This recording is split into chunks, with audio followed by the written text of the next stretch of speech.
എല്ലാവർക്കും എൻ്റെ നമസ്കാരം. ഇവിടെ വന്നു കഴിഞ്ഞപ്പോൾ ഞാൻ ഏറ്റിരിക്കുന്ന ജോലി എത്ര വലുതാണെന്ന് എനിക്ക് മനസ്സിലാവും. കാരണം വളരെ അറിവുള്ള ഒരു വലിയ സദസ്സിന് മുമ്പിലാണ് ഞാൻ നിൽക്കുന്നത്. എന്നെ സംബന്ധിച്ചിടത്തോളം ഞാൻ ഈ നേരത്തെ പറഞ്ഞ പോലെ കേവലം ഒരു വിദ്യാർത്ഥി മാത്രമാണ്, പഠിച്ചുകൊണ്ടിരിക്കുന്ന ആളാണ്. ആദ്യമായിട്ട് ഒരു കാര്യം പറഞ്ഞോട്ടെ, ഗീതഗോവിന്ദത്തിലേക്ക് കടക്കുന്നതിന് സമയം വളരെ പരിമിതമായതുകൊണ്ട് ഒരുപാട് മറ്റ് വർത്തമാനങ്ങളൊന്നും പറയുന്നില്ല. ആദ്യമായിട്ട് ഈ ഗീതാഗോവിന്ദം എന്നല്ല, ഗീതഗോവിന്ദം എന്നേ പറയാവും. കാരണം കൃഷ്ണൻ്റെ ഗോവിന്ദൻ്റെ ഗീതങ്ങളാണ്. കൃഷ്ണൻ ഗീതനാണ്, ഗീതനും നൃത്തനുമാണ്. ഇതിലേക്ക് നമുക്ക് വരാം. രണ്ടാമത് ഞാനിവിടെ വന്നപ്പം നമ്മുടെ ടീച്ചർ എന്നോട് ചോദിച്ചു, ഞാൻ എങ്ങനെയാണ് ഈ ഗീതഗോവിന്ദത്തിലേക്ക് ആകൃഷ്ടനായതെന്ന്. ഞാൻ ഈ യാദൃശ്യമായിട്ട് ഈ ഒരുപാട് നാൾ മുമ്പൊന്നുമല്ല, ഈ കോവിഡ് കാലത്ത് പിന്നെ നമുക്ക് ഇച്ചിരി റെസ്റ്റുള്ള സമയമാണ്. ഞാൻ നമ്മുടെ റിട്ടയർമെൻറ്റും ഒക്കെ അതേ സമയം 2021 കഴിഞ്ഞു. ആ സമയത്ത് റെസ്റ്റൊക്കെ ചെയ്യുന്ന സമയമാണ്. ആ സമയത്ത് എൻ്റെ ഒരു സുഹൃത്ത് തന്നെ ഫോണിൽ വിളിച്ച് ഒരു സംശയം ഉന്നയിക്കുകയാണ്. അപ്പോൾ അവരുടെയൊക്കെ ആരാധന പാത്രമാണ് കൃഷ്ണൻ. അപ്പോൾ കൃഷ്ണനെ കുറിച്ച് ഒരു ചെറിയ അപവാദമാണ്. നമുക്ക് അപവാദം കേൾക്കുമ്പോഴാണല്ലോ പെട്ടെന്ന് ആരോടെങ്കിലും ഒന്ന് വിളിച്ച് അന്വേഷിക്കാനും ഇത് ശരിയാണോ എന്നറിയാൻ. അപ്പം എന്നോട് ചോദിച്ചു, കൃഷ്ണൻ്റെ രാധ കൃഷ്ണനേക്കാൾ ഒരുപാട് മൂത്തതാണെന്ന് കേട്ടിട്ടുണ്ട്. അതുപോലെ കൃഷ്ണൻ രാധയുമായിട്ട് പ്രണയത്തിൽ ഏർപ്പെടുമ്പോൾ രാധ വിവാഹിതയായിരുന്നു എന്നും കേട്ടിട്ടുണ്ട്. അപ്പം എൻ്റെ കൃഷ്ണസങ്കല്പമെല്ലാം അങ്ങ് പോവുകയാണ്. അപ്പം അത്ര ഒരു മോശപ്പെട്ട ഒരാളാണല്ലോ. അതിലെ ഒരു സദാചാരപരമായ കാര്യമാണ് പുള്ളിക്കാരി എന്നോട് ചോദിച്ചത്. നമ്മൾ എല്ലാത്തിനും മറുപടി പറയുന്ന ആളാണ്. നമ്മൾ പറയാം അത് അന്നത്തെ കാലത്ത് ഇതൊന്നും ഒരു വിഷയമായിരുന്നില്ല. അത് ശരിയാണ്. ഇപ്പോൾ പ്രാചീന കാലത്ത് ഭക്തിയോ രതിയോ പ്രണയമോ ഒന്നും നമ്മൾ ഇന്ന് കാണുന്ന ഒരു സദാചാര അളവുകോലുകൾ വെച്ച് എടുക്കാൻ പറ്റിയ ഒന്നായിരുന്നില്ല. ഞാൻ പറഞ്ഞു ഗീതഗോവിന്ദത്തിലെ ഇതാണ് വിഷയമെന്നൊക്കെ അറിയാം. ഗീതഗോവിന്ദത്തിലൊക്കെ ഇത് ധാരാളമായിട്ട് പറയുന്നുണ്ട്. കൃഷ്ണന്റെ പ്രണയലീലകളും ഒക്കെ പറയുന്നുണ്ട്. എന്നിട്ട് ഞാൻ യൂട്യൂബ് എടുത്ത് നമ്മുടെ ഏറ്റവും കൂടുതലായിട്ട് ഇവിടെ കേൾക്കുന്ന രതിസുഖസാരെ ഗതമഭിസാരെ എന്ന കീർത്തനമാണല്ലോ. അത് കേട്ട് നോക്കിയപ്പോൾ ഇതിൻ്റെ അർത്ഥമൊന്നും ഇച്ചിരി കുഴപ്പമുള്ള കേസാന്ന് മാത്രം മനസ്സിലാവുന്നുണ്ട് ചില വാക്കുകളിൽ നിന്ന്. പക്ഷേ ഇതിൻ്റെ ആഴത്തിലോട്ട് അർത്ഥം അറിയാം. ഞാൻ ഇച്ചിരി അറിയാവുന്ന ആൾക്കാരോടൊക്കെ പലരോടും ചോദിച്ചാൽ ആർക്കും വലിയ പിടിയൊന്നുമില്ല. അപ്പം അങ്ങനെ ഞാൻ ഇൻ്റർനെറ്റിനകത്ത് ഒരു പരിധി ഇതിൻ്റെ വ്യാഖ്യാനം എന്തെങ്കിലും ഉണ്ടോ, വ്യാഖ്യാനങ്ങളൊക്കെ ഉണ്ട് കേട്ടോ. അത് കഴിഞ്ഞ ശേഷം ഞാൻ വായനശാലയിൽ പോയപ്പോൾ അവിടെ ദേശബന്ധു വായനശാലയിലൊക്കെ ഉണ്ട് ഇതിൻ്റെ വ്യാഖ്യാനമൊക്കെ ഉണ്ട്. അങ്ങനെയാണ് കടത്തനാട് പത്മനാഭ വാര്യർ വിവർത്തനം ചെയ്ത ഒരു സംസ്കൃത ശ്ലോകത്തിൽ തന്നെ കേൾക്കണം, എങ്കിലേ നമുക്കത് പറ്റത്തില്ല. ആ ശ്ലോകത്തിൻ്റെ അർത്ഥം വ്യാഖ്യാനം ചെയ്തുകൊണ്ട് ഒരു പുസ്തകം കിട്ടി. അങ്ങനെയാണ് ഞാനിത് പഠിച്ചോളൂ. ഞാൻ പക്ഷേ അതുമായിട്ട് ബന്ധപ്പെട്ട് അതിൻ്റെ വിവിധ കലാരൂപങ്ങൾ, ഇപ്പം നൃത്തങ്ങളാണെങ്കിലും പാട്ടാണെങ്കിലും ഒക്കെ ഒരുപാട് കേൾക്കുകയും ചെയ്യും. അപ്പം അതുകൊണ്ട് നമുക്ക് ആസ്വാദനത്തിൻ്റെ പല തലങ്ങളിലേക്ക് നമുക്ക് പോകാൻ അതുകൊണ്ട് കഴിയുന്നുണ്ട്. അപ്പോഴാണ് ഈ ഗീതഗോവിന്ദം എന്ന് പറയുന്നത് ഒരു നമ്മൾ ഉദ്ദേശിക്കുന്നതിനും അപ്പുറത്തെ മാനങ്ങളുള്ള ഒരു കൃതിയാണ് നമുക്ക് മനസ്സിലാവുന്നത്. ഞാൻ ഗീതഗോവിന്ദത്തിലേക്ക് നേരിട്ട് കടക്കാം. നമ്മൾ എല്ലാവരും കേട്ടിട്ടുള്ള ഒന്നാണ് ഗീതഗോവിന്ദം. ഒരു കാര്യം അറിയാം, ഗീതഗോവിന്ദം എഴുതുകാരാണ് ജയദേവനാണ്. പബ്ലിക് സർവീസ് കമ്മീഷന് പരീക്ഷയ്ക്ക് പഠിക്കാൻ വേണ്ടി നമ്മളിതൊക്കെ പഠിച്ചു. അതിനപ്പുറം നമ്മളിതിൻ്റെ അർത്ഥതലങ്ങളിലേക്കോ, പക്ഷേ ഇതിൻ്റെ പദ്യങ്ങളൊക്കെ നമ്മൾ കേട്ടിട്ടുണ്ട്. അഷ്ടപദികൾ നമ്മൾ ധാരാളം കേട്ടിട്ടുണ്ട്. അതിൻ്റെ അർത്ഥത്തിലോട്ട് നമ്മൾ കടന്നിട്ടില്ലല്ലോ. ഞാൻ ആദ്യം ജയദേവനിലേക്ക് കയറി അവിടുന്ന് നമുക്ക് ഈ ഗീതഗോവിന്ദത്തിലേക്ക് കടക്കാം. ഇതെഴുതിയ ജയദേവൻ ഏതാണ്ട് 12-ാം നൂറ്റാണ്ടിൽ, ഇന്നേക്കൊരു 1000-900 വർഷങ്ങൾക്ക് മുമ്പാണ്. 12-ാം നൂറ്റാണ്ടിൽ പശ്ചിമ ബംഗാളിൽ ജീവിച്ചിരുന്ന ഒരു കവിയാണ് ജയദേവൻ.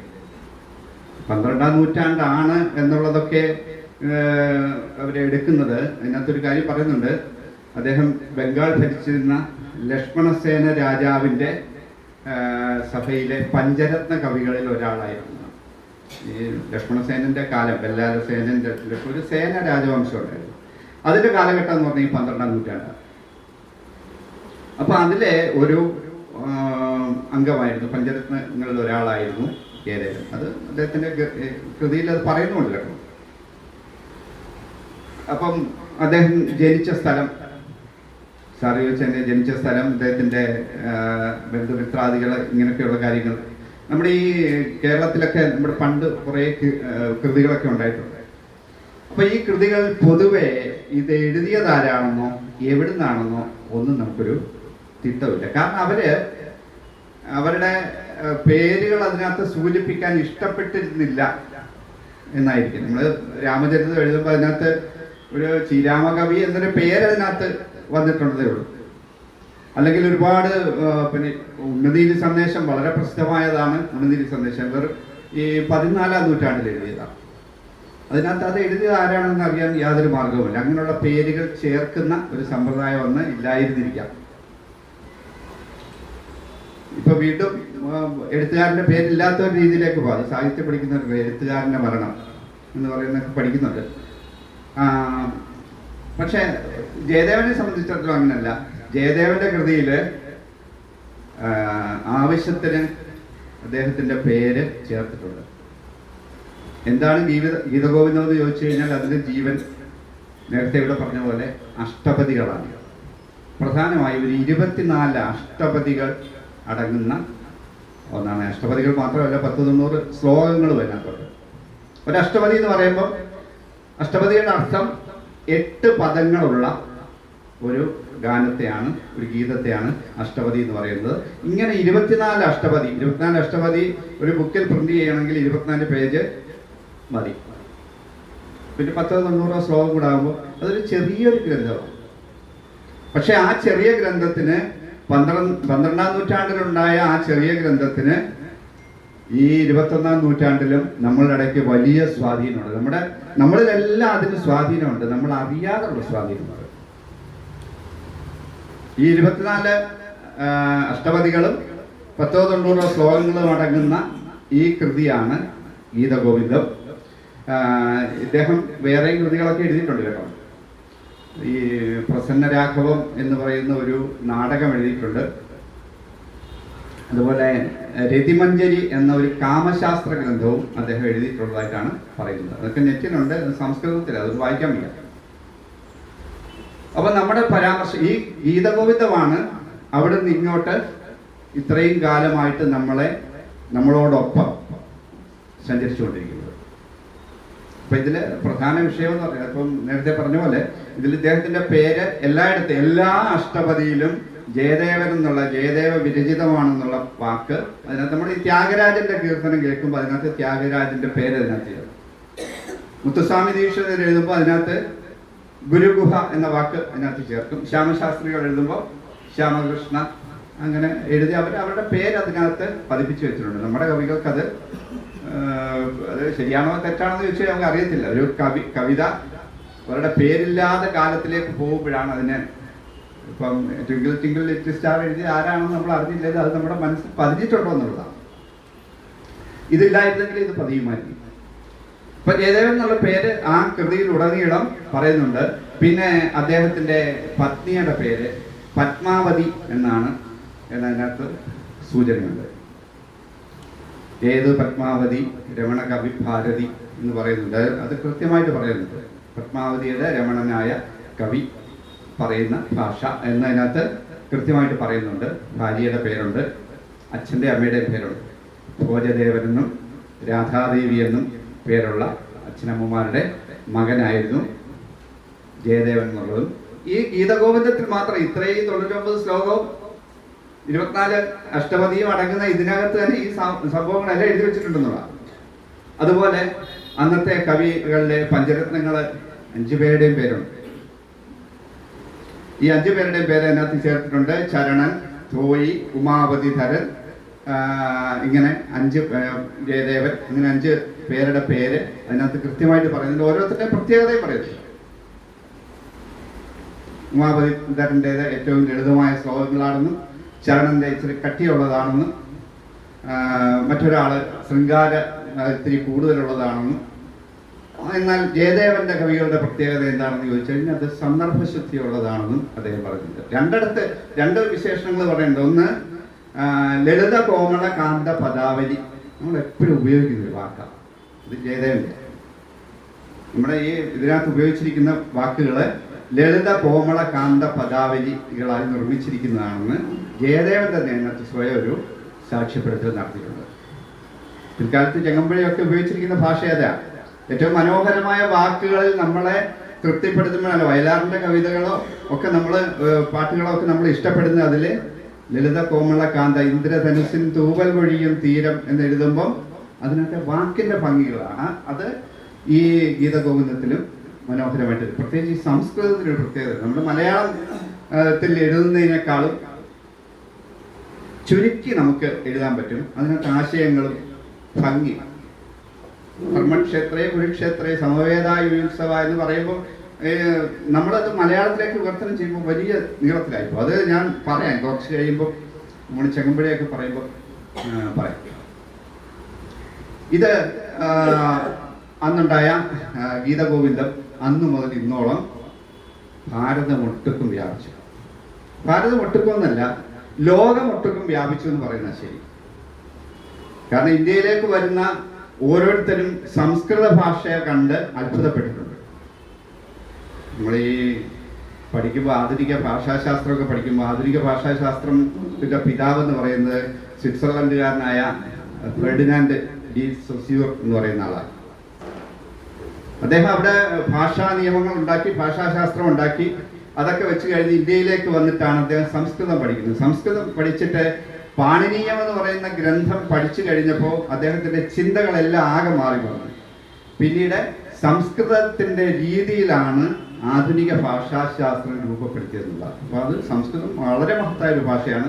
അതുതന്നെയാണ് നമ്മുടെ മലയാളവും ഈ തരത്തിൽ രൂപപ്പെട്ടത് സംസ്കൃതത്തിൽ നിന്നാണ്. മണിപ്രവാളം ഈ മലയാളം നമ്മൾ പഠിക്കുമ്പോൾ നമുക്ക് സംസ്കൃതമൊന്നും അറിയത്തില്ലെങ്കിലും ഇതിലെ 40% വാക്കുകളും പ്രയോഗങ്ങളും ഒക്കെ സംസ്കൃതത്തിൻ്റെ തന്നെയാണ് നമ്മളിപ്പോഴും ഉപയോഗിക്കുന്നത്. സംസ്കൃതം മരിച്ചും പോയി. ലോകത്തെ ഏറ്റവും സമ്പന്നമായ 2 ഭാഷകളായിരുന്നു സംസ്കൃതവും ലാറ്റിനും. ആ 2 മൃതഭാഷകളുടെ ഗണത്തിലാണ് ഇന്ന്. 2 പ്രയോഗത്തിലില്ല. ആകെ നമ്മൾ കേൾക്കുന്നത് സമ്പ്രതി വാർത്താഹ ശ്രീയന്ത പ്രവാചക പരദേവാനന്ദനും പോയി. അത് കഴിഞ്ഞു വായിക്കുന്നവരുടെ പേര് പോലും നമുക്കറിയത്തില്ല. അപ്പം അത്രയ്ക്ക് അപ്പം സംസ്കൃതത്തെ എല്ലാവരും പഠിച്ചിട്ടുണ്ട്. അതിൽ നിന്ന് പിന്നെ ഞാൻ നേരത്തെ പറഞ്ഞില്ല, ആധുനിക ഭാഷാശാസ്ത്രം പോലും ഡെവലപ്പ് ചെയ്തത് സംസ്കൃതത്തിന്റെ സ്വാധീനത്തിൽ നിന്നാണ്.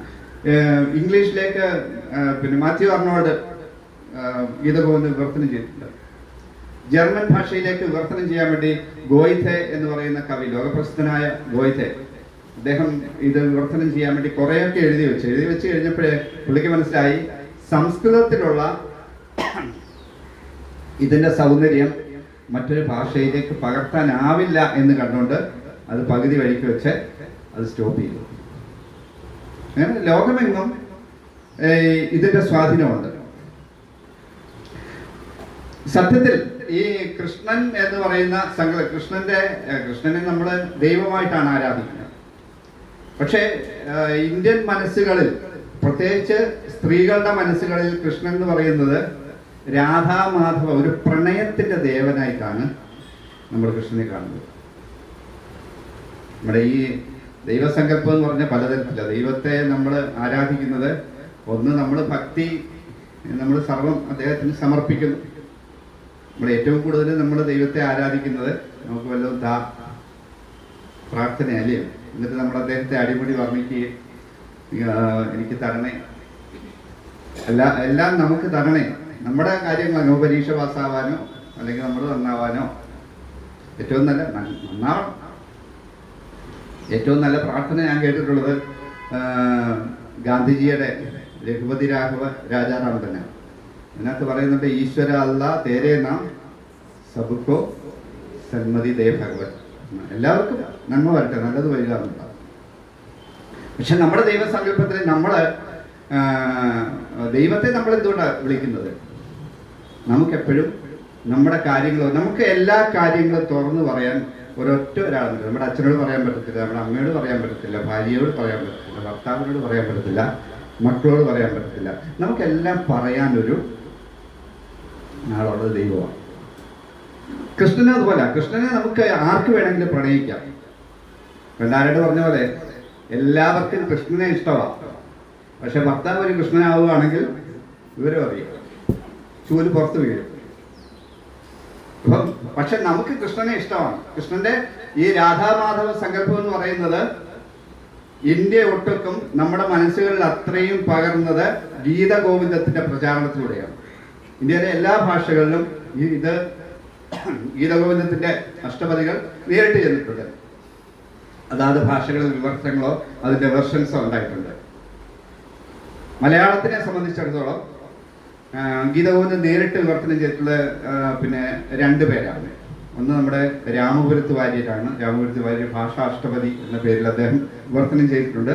അത് വലിയ ഒരു സൗന്ദര്യ ഉള്ള കൃതിയായിട്ട് വാഴ്ത്തപ്പെട്ടിട്ടില്ല. പിന്നെ എല്ലാവരും വാഴ്ത്തുന്നത് ചെങ്ങമ്പുഴയുടെ ദേവഗീതയാണ്. ദേവഗീത ഇതിനെ വളരെ മനോഹരമായിട്ട് മലയാളത്തിലേക്ക് കൊണ്ടുവന്നു. എന്നാലും ഗീതഗോവിന്ദത്തിന്റെ സത്ത അതുപോലെ ഉൾക്കൊള്ളാൻ ദേവഗീതയ്ക്ക് കഴിഞ്ഞിട്ടില്ല എന്നുള്ളതാണ് എൻ്റെ ഒരു അഭിപ്രായം. അത് നമുക്ക് വ്യക്തിപരമായിട്ട് നമുക്ക് പറയേണ്ട കാര്യങ്ങളാണ്, അതിന് ഓരോരുത്തരുടെ അഭിപ്രായങ്ങളാണ്. പിന്നെ മറ്റൊന്ന്, നമ്മുടെ ഈ ഉത്തരേന്ത്യയിൽ നിന്ന് ബ്രാഹ്മണ മതം കേരളത്തിലേക്ക് വ്യാപിക്കുന്നതോടുകൂടിയാണ് സംസ്കൃത ഭാഷ ഇവിടെ വരുന്നത്. പിന്നെ അത് നമ്മുടെ അന്നുണ്ടായിരുന്ന തമിഴ് ഭാഷയുമായി കലർന്ന്, അന്നത്തെ നമ്മുടെ ഭാഷ എന്ന് പറഞ്ഞാൽ തമിഴാണ്. ആ തമിഴുമായിട്ട് കലർന്നിട്ട് നമ്മുടെ മണിപ്രവാളം ഉണ്ടാകുന്നു. അത് മലയാളമായി മാറുന്നു. മലയാളം എന്ന് പറയുന്നൊരു ഭാഷ, നമ്മുടെ ഭാഷയ്ക്ക് മലയാളം എന്നുള്ള പേര് പോലും 19-ാം നൂറ്റാണ്ടിൻ്റെ അവസാനം വരെ ഇല്ലായിരുന്നു. 20-ാം നൂറ്റാണ്ടിൽ തുടങ്ങുമ്പോഴാണ്. അതിനു മുമ്പ് മലയാളം ഇല്ല, ഉണ്ടല്ലോ. എഴുത്തച്ഛൻ ഏതാ 16-ാം നൂറ്റാണ്ടിൽ 15-ാം നൂറ്റാണ്ടിൽ പിന്നെ നമ്മുടെ ചെറുശ്ശേരിയുണ്ട്. ഇവരൊക്കെ നമുക്ക് തന്നപ്പോഴാണ് മലയാളം എന്നുള്ള പേരില്ല. മലയാളം നമ്മുടെ സ്ഥലത്തിൻ്റെ പേരായിരുന്നു. മല ആളുന്ന മലയുടെ ഇപ്പുറത്തുള്ള, പണ്ട് എല്ലാം കൂടെ ചേർന്ന ഒരൊറ്റ സ്ഥലമായിരുന്നു പ്രാചീന തമിഴകം. തമിഴകത്തിൽ മലയുടെ ഇപ്പുറത്ത് കിടക്കുന്ന മല അളവാണ് മലയാളം. അത് തന്നെയാണ് മലബാർ. ബാർ എന്ന് പറയുന്ന സംസ്കൃത വാക്ക് ചേർന്ന് മലബാർ എന്നുള്ള വാക്കുണ്ടായി. നമ്മുടെ ക്രിസ്ത്യാനികൾ സഭകൾ ഉണ്ടാക്കിയത് മലങ്കര സഭയായി. ഇതെല്ലാം നമ്മുടെ മലയാളത്തിൻ്റെ, നമ്മുടെ നാടിൻ്റെ ഭാഷ. മലയാളത്തമ്മമാരുടെ ഭാഷ പിന്നീട് മലയാളം നോക്കുക. അതിനുമുമ്പ് കുഞ്ചതമ്പേരൊക്കെ ഉപയോഗിക്കുമ്പം പടജനങ്ങളുടെ നടുവിലുള്ളൊരു പടയണിക്കുക ചേരുവാൻ വടിവി എന്നൊരു ചാരു കേരള ഭാഷ, കേരളം എന്നുള്ള പേരുണ്ട്. അത് ചേര ചക്രവർത്തിമാര് ഭരിച്ചുകൊണ്ട് ചേരന്മാരുടെ ആള് കേരളമായി എന്നാണ് ചരിത്രം പറയുന്നത്. കേരളം എന്നുള്ള വാക്കുണ്ട്. കേരള ഭാഷ ഇങ്ങനെയൊക്കെയായിരുന്നു അന്ന് പറഞ്ഞിരുന്നത്. മലയാളം എന്നുള്ള രീതിയിൽ വന്നിട്ടില്ല. പിന്നെ ഈ സംസ്കൃതത്തിൽ ഞാൻ പറഞ്ഞല്ലോ, അതുപോലെ അവരുടെ സാഹിത്യ കൃതികളെല്ലാം ഇങ്ങോട്ട് കൊണ്ടുവന്ന് അവര് കൂടുതലും ഈ ബ്രാഹ്മിൻസ് എന്ന് പറഞ്ഞാൽ സുഖഭോഗങ്ങളിൽ അധിഷ്ഠിതമായ ജീവിതമായിരുന്നു. അപ്പൊ അവർക്ക് കലകൾ വേണം. അങ്ങനെയാണ് ഗീതഗോവിന്ദത്തിലെ അഷ്ടപദികൾ നമ്മുടെ ഇവിടെ പ്രചാരത്തിലായത്. പിന്നീട് അത് ഈ ക്ഷേത്രങ്ങളിൽ ആരാധന എന്നുള്ളതിൽ കൂടുതൽ ക്ഷേത്രങ്ങൾ ഒരു ഭരണ കേന്ദ്രങ്ങളായി. അതായത് ക്ഷേത്ര സങ്കേതങ്ങൾ മുഖേന ആയിരുന്നു ബ്രാഹ്മിൻസ് ഭരിച്ചിരുന്നത്. അതാണല്ലോ പിന്നെ ഊരാളന്മാരെന്ന് പറയുന്നത്. ഊരാളരും കാരാളരും, അങ്ങനെ കാരാളനൊക്കെ പറഞ്ഞ സ്ഥലം ഒക്കെ ഉണ്ടായിരിക്കുന്നത്. ഊര് ആളുന്നത് അവരുടെ കയ്യിലാണ് ഭൂമി. അവരുടെ പണികൾ ചെയ്യുന്നവരാണ് കാരാളന്മാർ. അങ്ങനെ ആയിരുന്നു പണ്ട് പോയിരുന്നത്. അപ്പൊ ഇവര് ഇവിടെ വിനോദത്തിനുള്ള പല കാര്യങ്ങളും ഉണ്ട്. അങ്ങനെയാണ് നമ്മുടെ ക്ഷേത്രങ്ങളിൽ അഷ്ടപതി പ്രചാരത്തിലായത്. പിന്നീട് നമ്മുടെ കൊട്ടിപ്പാടി സേവയ്ക്ക് ആമുഖമായിട്ട് അതിനകത്ത് ചേർത്തിരുന്ന പോലെ നമ്മുടെ ക്ഷേത്രത്തിലെ ശ്രീകോവിലിനകത്ത് വേദമന്ത്രങ്ങൾ ഉച്ചരിക്കുമ്പോൾ അതിന്റെ പുറത്ത് സോപാന സംഗീതമായിട്ട് കൊട്ടിപ്പാടി സേവയ്ക്ക് ഈ ജയദേവന്റെ അഷ്ടപതികൾ ഉപയോഗിക്കുന്നത് ഇന്നുമുണ്ട് ക്ഷേത്രങ്ങളിലൊക്കെ നമ്മൾ കേട്ടു. പക്ഷെ അതിനകത്ത് ഒരു കുഴപ്പമെന്ന് പറഞ്ഞാൽ ഒരു ഭക്തിയിലേക്ക് പോകുമ്പോൾ യാന്ത്രികമായ ഒരു ശബ്ദത്തിലാണ് മിക്കവാറും. നമുക്ക് അതിനകത്ത് ഇതിന്റെ കാമ്പ്, സാഹിത്യം, അതിന്റെ ആഴത്തിലേക്ക് നമുക്ക് കടക്കാൻ നമുക്ക് കഴിയില്ല എന്നുള്ളതാണ്. അതെങ്ങനെ കഴിയുമെന്നുള്ളത് അതാണ് എൻ്റെ പ്രധാന ഉദ്ദേശം. അതല്ലാതെ ഗീതഗോവിന്ദം മൊത്തം പഠിപ്പിക്കുക എന്നുള്ളതാണ്. പിന്നെ രണ്ടാമത്, മലയാളത്തിലേക്ക് ഇത് വന്നു കഴിഞ്ഞപ്പോൾ, കേരളത്തിലേക്ക് വന്നു കഴിഞ്ഞപ്പോൾ ഇത് പല വിനോദ പരിപാടികളായിട്ട് മാറി. അങ്ങനെ അഷ്ടപതിയാട്ടം എന്ന് പറയുന്ന ഒരു കലാരൂപം നമ്മുടെ കേരളത്തിലുണ്ടായി. അതിനെക്കുറിച്ച് എല്ലാവരും കേട്ടിട്ടേ ഉള്ളൂ. പക്ഷെ അടുത്ത കാലത്ത് ഏഷ്യാനെറ്റുകാർ ഒരു പരിപാടി വിജയ് ഹാളിൽ വെച്ച് അവതരിപ്പിച്ച് അതിൻ്റെ യൂട്യൂബ് വീഡിയോ ഒക്കെയാണ്. അഷ്ടപതിയാട്ടം, ഗീതഗോവിന്ദം ആണ് എഴുതിയിരിക്കുന്നത്. ക്രമേണ അതിൽ നിന്ന് തന്നെയാണ് അഷ്ടപതിയാട്ടമാണോ കൃഷ്ണനാട്ടമാണോ ആദ്യം ഉണ്ടായെന്ന് ചോദിച്ചു കഴിഞ്ഞാൽ ബുദ്ധിമുട്ടാണ്. അല്ലെങ്കിൽ സ്വതന്ത്രമായിട്ടുണ്ടായതായിരിക്കാം. കൃഷ്ണനാട്ടം ഉണ്ടാകും. കേരളത്തിലെ പ്രധാനപ്പെട്ട ഒരു കലാരൂപമായ കൃഷ്ണനാട്ടവും ഈ ഗീതഗോവിന്ദത്തിന് ചുവട് പിടിച്ചാണ് ഉണ്ടാകുന്നത്. ആ കൃഷ്ണനാട്ടത്തിന്റെ ചുവട് പിടിച്ചാണല്ലോ രാമനാട്ടം ഉണ്ടാകുന്നത്. അതാണ് നമ്മുടെ കൊട്ടാരക്കര തമ്പുരാൻ ഉണ്ടാക്കിയ കഥകളിയാണ് ഇന്ന് കേരളത്തിന്റെ ക്ലാസിക് കലയായി മാറിയത്. ഈ ആട്ടക്കഥാ സാഹിത്യം എഴുതുമ്പം അതിന്റെ രചനാ രീതി എന്ന് പറയുന്നത് നമുക്കെല്ലാം അറിയാം. ശ്ലോകത്തിൽ കഴിക്കും, പദങ്ങളിൽ കഴിക്കും. ഒരു കാര്യം നമ്മൾ പറയുമ്പോൾ, ഒരു കഥയിലേക്ക് വരുമ്പം അതിന് ശ്ലോകങ്ങളാണ്. ആ സീൽ പുര പവന എന്ന് പറഞ്ഞ് നവചരിതത്തിൽ അത് തുടങ്ങി അതിന്റെ ഒരു കൊച്ചു നറേഷനൊക്കെ അങ്ങോട്ട് കൊടുത്തിട്ട് പിന്നെ പദങ്ങളാണ്. പ്രിയമാനസ എന്നല്ലെങ്കിൽ യാമി യാമി ഇങ്ങനെയൊക്കെയുള്ള പദങ്ങൾ കിടക്കാം. ഇതേ ശൈലി, ഈ ശൈലി എന്ന് പറയുന്നത് ജയദേവന്റെ അഷ്ടപതിയുടെ ശൈലിയാണ്. അഷ്ടപതിക്കകത്തും ശ്ലോകങ്ങളും പദങ്ങളും എന്ന രീതിയിലാണ് ഇത് ജയദേവൻ ചിട്ടപ്പെടുത്തിയിരിക്കുന്നത്. കൃത്യമായിട്ട് അതിന്റെ രാഗങ്ങൾ ഉൾപ്പെടെ അതിനകത്ത് പറഞ്ഞിട്ടാണ് ചിട്ടപ്പെടുത്തിയിരിക്കുന്നത്. ശ്ലോകങ്ങളും പദങ്ങളുമായി ഈ രീതിയാണ് നമ്മുടെ ആട്ടക്കഥാ സാഹിത്യത്തിൽ ഉൾക്കൊണ്ടിരിക്കുന്നത്. ഇത് ഗീതഗോവിന്ദത്തിൽ നിന്നാണ് വന്നിരിക്കുന്നത് എന്നുള്ളതിന് വ്യക്തമാകാൻ വേറെ ഒരു തെളിവും വേണ്ട. ഇന്നും കഥകളിയിലെ പ്രധാനപ്പെട്ട ചടങ്ങുകൾ കേളികൊട്ട് കഴിഞ്ഞാൽ പുറപ്പാട്, അടുത്തത് മഞ്ജുതരയാണ്. മഞ്ജുതര കുഞ്ച പറയുന്ന പദം പാടുകയാണ്. അത് ഗീതഗോവിന്ദത്തിലെ 21ാമത്തെ അഷ്ടപതിയാണ്. അപ്പം അതിനകത്തുനിന്ന് തന്നെ നമുക്ക് മനസ്സിലാക്കുക എത്രമാത്രം നമ്മളിലേക്ക് ഗീതഗോവിന്ദത്തിന്റെ സ്വാധീനമുണ്ടെന്നുള്ളത്. നമ്മളിലേക്ക് നമ്മൾ അറിയാതെ തന്നെ നമ്മളെ പരോക്ഷമായിട്ട് ബാധിക്കുന്ന ഒന്നാണ് ഗീതഗോവിന്ദം. പിന്നെ നമ്മുടെ ഈ പാട്ടെഴുത്തുകാരൊക്കെ മിക്കവാറും ഈ ഗീതഗോവിന്ദത്തിലെ പദങ്ങൾ പലതും സിനിമയിൽ നേരിട്ട് വന്നിട്ടുണ്ട്. ഞങ്ങൾ കോളേജിൽ പഠിക്കുന്ന സമയത്ത് ഏറ്റവും പ്രസിദ്ധമായിരുന്നു രാധിക കൃഷ്ണ രാധിക എന്നുള്ള പാട്ട്. ഗീതഗോവിന്ദത്തിലെ ഒരു അഷ്ടപതിയാണ്. നേരത്തെ ഇവിടെ എന്നെ കുറച്ച് പുകഴ്ത്തിയ കൂട്ടത്തിൽ പാടുമെന്ന് പറഞ്ഞു. ഞാൻ പാടത്തില്ല കേട്ടോ. അപ്പൊ രാധിക കൃഷ്ണ എന്നുള്ളത് പാടുന്നവരുണ്ടെങ്കിൽ പാടിയാൽ കൊള്ളാം. അതുപോലെ യാഹി മാധവ യാഹി കേശവ അത് സിനിമയ്ക്കകത്ത് വന്നിട്ടുണ്ട്. ബാലമുരളി കൃഷ്ണ ഒരു സിനിമയ്ക്കകത്ത് പാടിയിട്ടുണ്ട്. യാരമിത വനമാലിന ഗാനം സിനിമയ്ക്കകത്ത്. അങ്ങനെ നേരിട്ട് ഈ അഷ്ടപതി അതുപോലെ ഗീതഗോവിന്ദത്തിലെ പദം അതുപോലെ എടുത്തിരിക്കുക. ഇത് നമ്മുടെ ഇതിനകത്ത് വന്നിട്ട് പിന്നെ പരോക്ഷമായിട്ട് ഒരുപാട് വന്നിട്ടുണ്ട്. നേരത്തെ ഇവിടെ പാടിയതുപോലെ ജയദേവ കവിയുടെ ഗീതികൾ കേട്ടന്റെ രാധയെ ഉറക്കമായോ, ഈ രാധാകൃഷ്ണ സങ്കല്പങ്ങൾ. ഇപ്പം ശ്രീകുമാരൻ തമ്പി തന്നെ പൊൻവെയിൽ മണിക്കച്ചി അഴിഞ്ഞു വീണു എന്നുള്ള പാട്ട് എഴുതുമ്പോൾ ഗീതഗോവിന്ദമായിരിക്കണം അദ്ദേഹത്തിന്റെ മനസ്സിൽ. കൃഷ്ണനും രാധയും തമ്മിലുള്ള പ്രണയത്തിന്റെ അതിൽ പറയുന്നുള്ളത് കാഞ്ചന നൂപുരങ്ങൾ അഴിച്ചു വെച്ച് കാളിന്തി പൂനിലാവിൽ മയക്കമായി. ഗീതഗോവിന്ദത്തിൽ ഒരിടത്ത് പറയുന്നുണ്ട്, നീ കൃഷ്ണന്റെ അടുത്തേക്ക് പോകുമ്പോൾ നിന്റെ ഈ ചിലങ്കകൾ ഈ നൂപുരങ്ങളൊക്കെ ഇതിലൊരു ശല്യമായി, ഇതൊക്കെ മാറ്റി വെച്ചിട്ട് നീ പ്രിപ്പയർ ആകുക എന്നുള്ളതാണ്. അത് അതുപോലെ എടുത്തതാണ്. ഒത്തിരി പാട്ടുകളിൽ അതിന്റെ ഈ ഗീതഗോവിന്ദത്തിന്റെ വരികൾ. ഇപ്പം ഭുവൻചന്ദ്രന്റെ ഒരു സിനിമ പാട്ടുണ്ട്, ആദ്യ സമാഗമ ലജ്ജയിലാതിര താരകം കണ്ണടയ്ക്കുമ്പോൾ. കേട്ടിട്ടില്ലേ? വളരെ നല്ലൊരു പാട്ടാണ്. ഇത് ഗീതഗോവിന്ദത്തിൽ നിന്ന് എങ്ങനെ വന്നു എന്ന് ചോദിച്ചു കഴിഞ്ഞാൽ, ഗീതഗോവിന്ദത്തിലെ ഈ രാധ സഖിയോട് പറയുന്നുണ്ട്, കൃഷ്ണനെ എൻ്റെ അടുത്തെ കൊണ്ടുവരൂ, നീ കൃഷ്ണനെ ഞാനുമായിട്ട് രമിപ്പിക്കുമെന്ന് പറയുമ്പോൾ അതിനകത്ത് പറയുന്ന ഗുണഗണങ്ങളൊക്കെ പറയുന്നുണ്ട്. ഇതില് ആദ്യത്തെ ദൃഷ്ടിയിൽ ലജ്ജിത പ്രഥമ സമാഗമ ലജ്ജിതയാം പടു ചാരുഷതൈരനുകൂലം. ആദ്യത്തെ ദൃഷ്ടിയിൽ തന്നെ ലജ്ജിതയാവുന്നവളും ചാടു വചനങ്ങൾ പറയുന്നവളുമായ ഈ രാധയുമായിട്ട് കൃഷ്ണനെ നീ രമിപ്പിക്കൂ.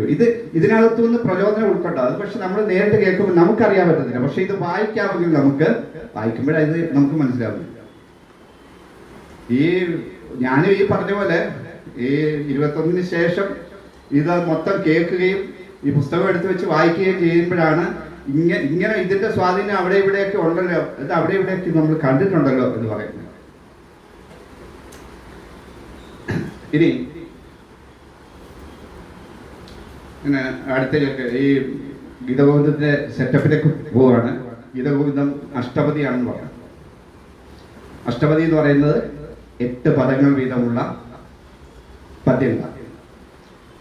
ഇതില് 12 സർഗങ്ങളായിട്ട് ഇതിനെ തിരിച്ചിട്ടുണ്ട്.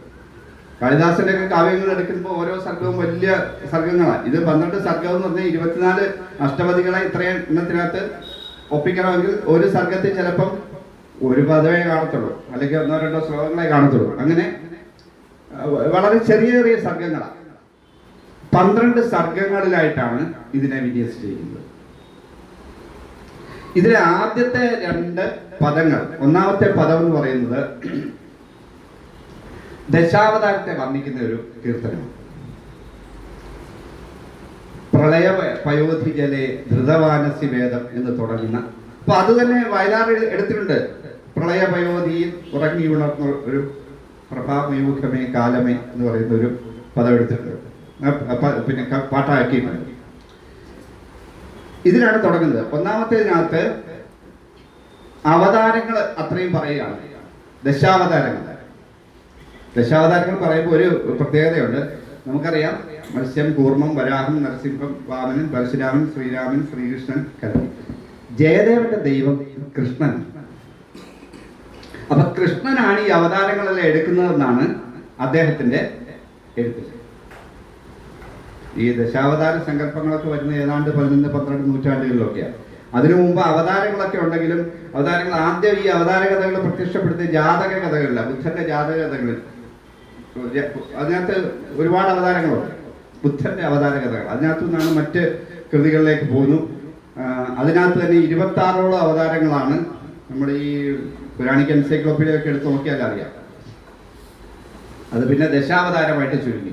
ദശാവതാരത്തില് അപ്പൊ കൃഷ്ണന്റെ അവതാരമാകുമ്പോൾ വിഷ്ണു അതിനകത്തില്ല, കൃഷ്ണന്റെ അവതാരമാണ്. അപ്പം 9ാമതൊരു അവതാരം ഉണ്ടല്ലോ, 9ാമത്തെ അവതാരമായിട്ട് ഇദ്ദേഹം ഇതിനകത്ത് പറഞ്ഞിരിക്കുന്നത് ബുദ്ധനെ. കാലഘട്ടത്തില് ഹിന്ദുമതം ഈ തരത്തിൽ ഡെവലപ്പ് ചെയ്തിട്ടില്ലെങ്കിൽ ആ ബുദ്ധമതം വന്നിട്ടുണ്ടായിരുന്നു. ഈ ബുദ്ധമതം എന്ന് പറയുന്നതും ഈ ഹിന്ദുമതം തന്നെ.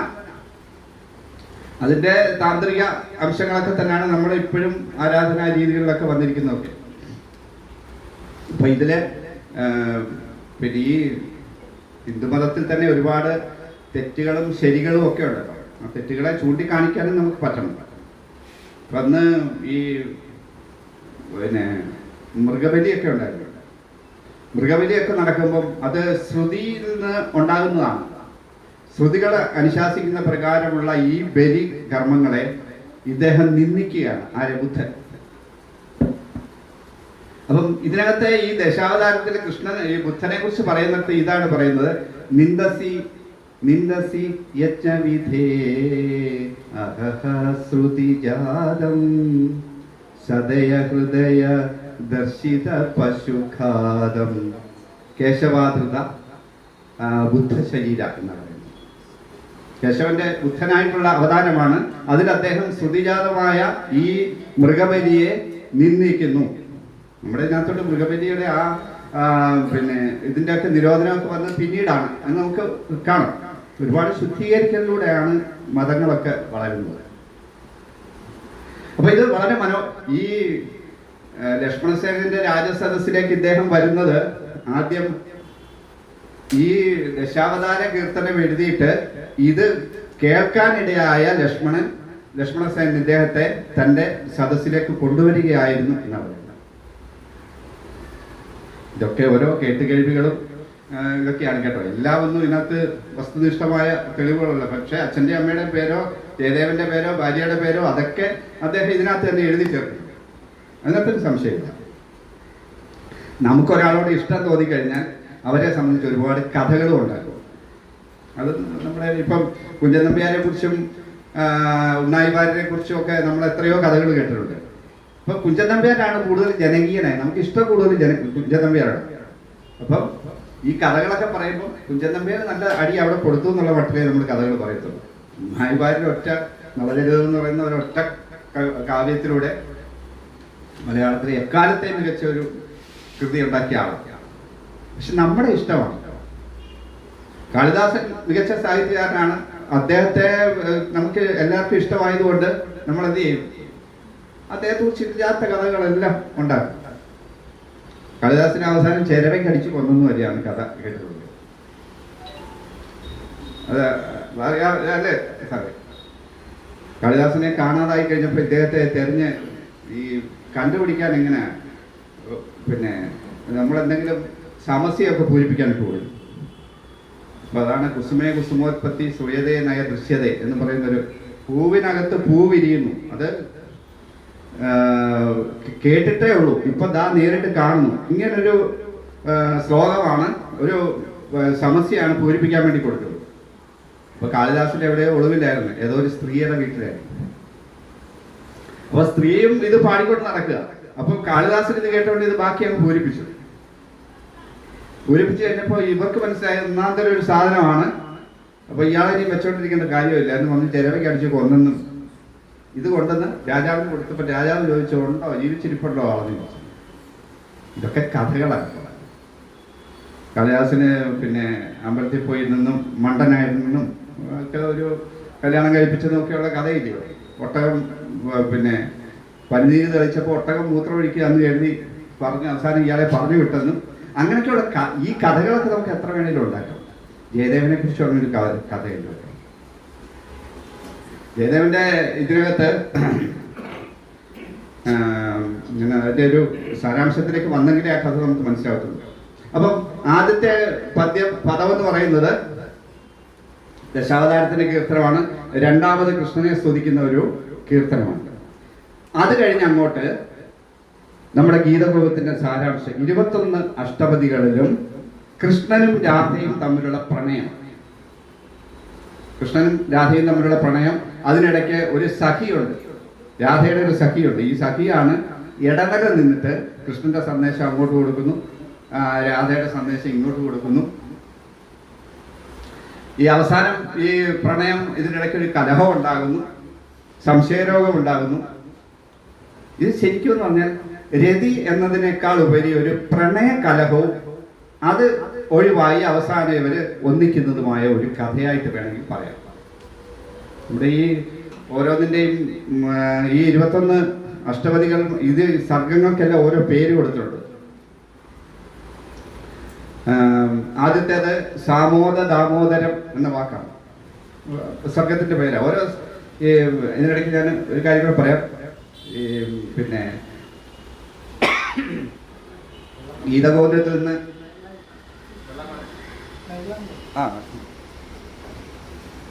ചൂടോളാം അല്ലേ?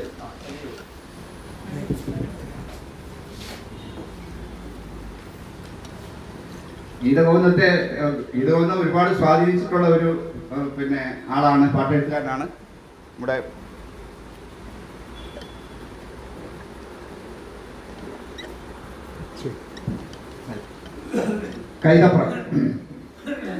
കൈതപ്രം. സോപാനം എന്ന് പറയുന്ന സിനിമയ്ക്കകത്ത് ഒരു പാട്ട് എഴുതിയ പാട്ടിന്റെ വരികൾ എനിക്ക് ഓർമ്മയില്ല. അദ്ദേഹം അതിനകത്ത് അടയാളവാക്യമായിട്ട് തന്നെ സാമോദ ദാമോദരം എന്ന വാക്ക് ഉപയോഗിച്ചു. അപ്പൊ ഇതിനകത്ത് ഒന്നാമത്തെ സർഗത്തിന്റെ പേരാ. അത് വളരെ മനോഹരമായിട്ടാണ്, കാരണം അദ്ദേഹത്തിന്റെ പേരും കൈതപ്രം ദാമോദരനെ ബോധിച്ചിട്ടുണ്ട്. ഇപ്പം സാമോദ ദാമോദരം എന്നുള്ള വാക്ക് തന്നെ അദ്ദേഹം എടുത്തപ്പോൾ അത് ഒരു യുക്തിയുള്ള ഒരാളിനെ അത് പറ്റത്തുള്ളൂ. ഇങ്ങനെയുള്ള കാര്യങ്ങൾ വായിക്കും, ഇതിലൂടെ കടന്നു പോകുമ്പോഴേ നമുക്ക് കണ്ടുപിടിക്കാൻ പറ്റും.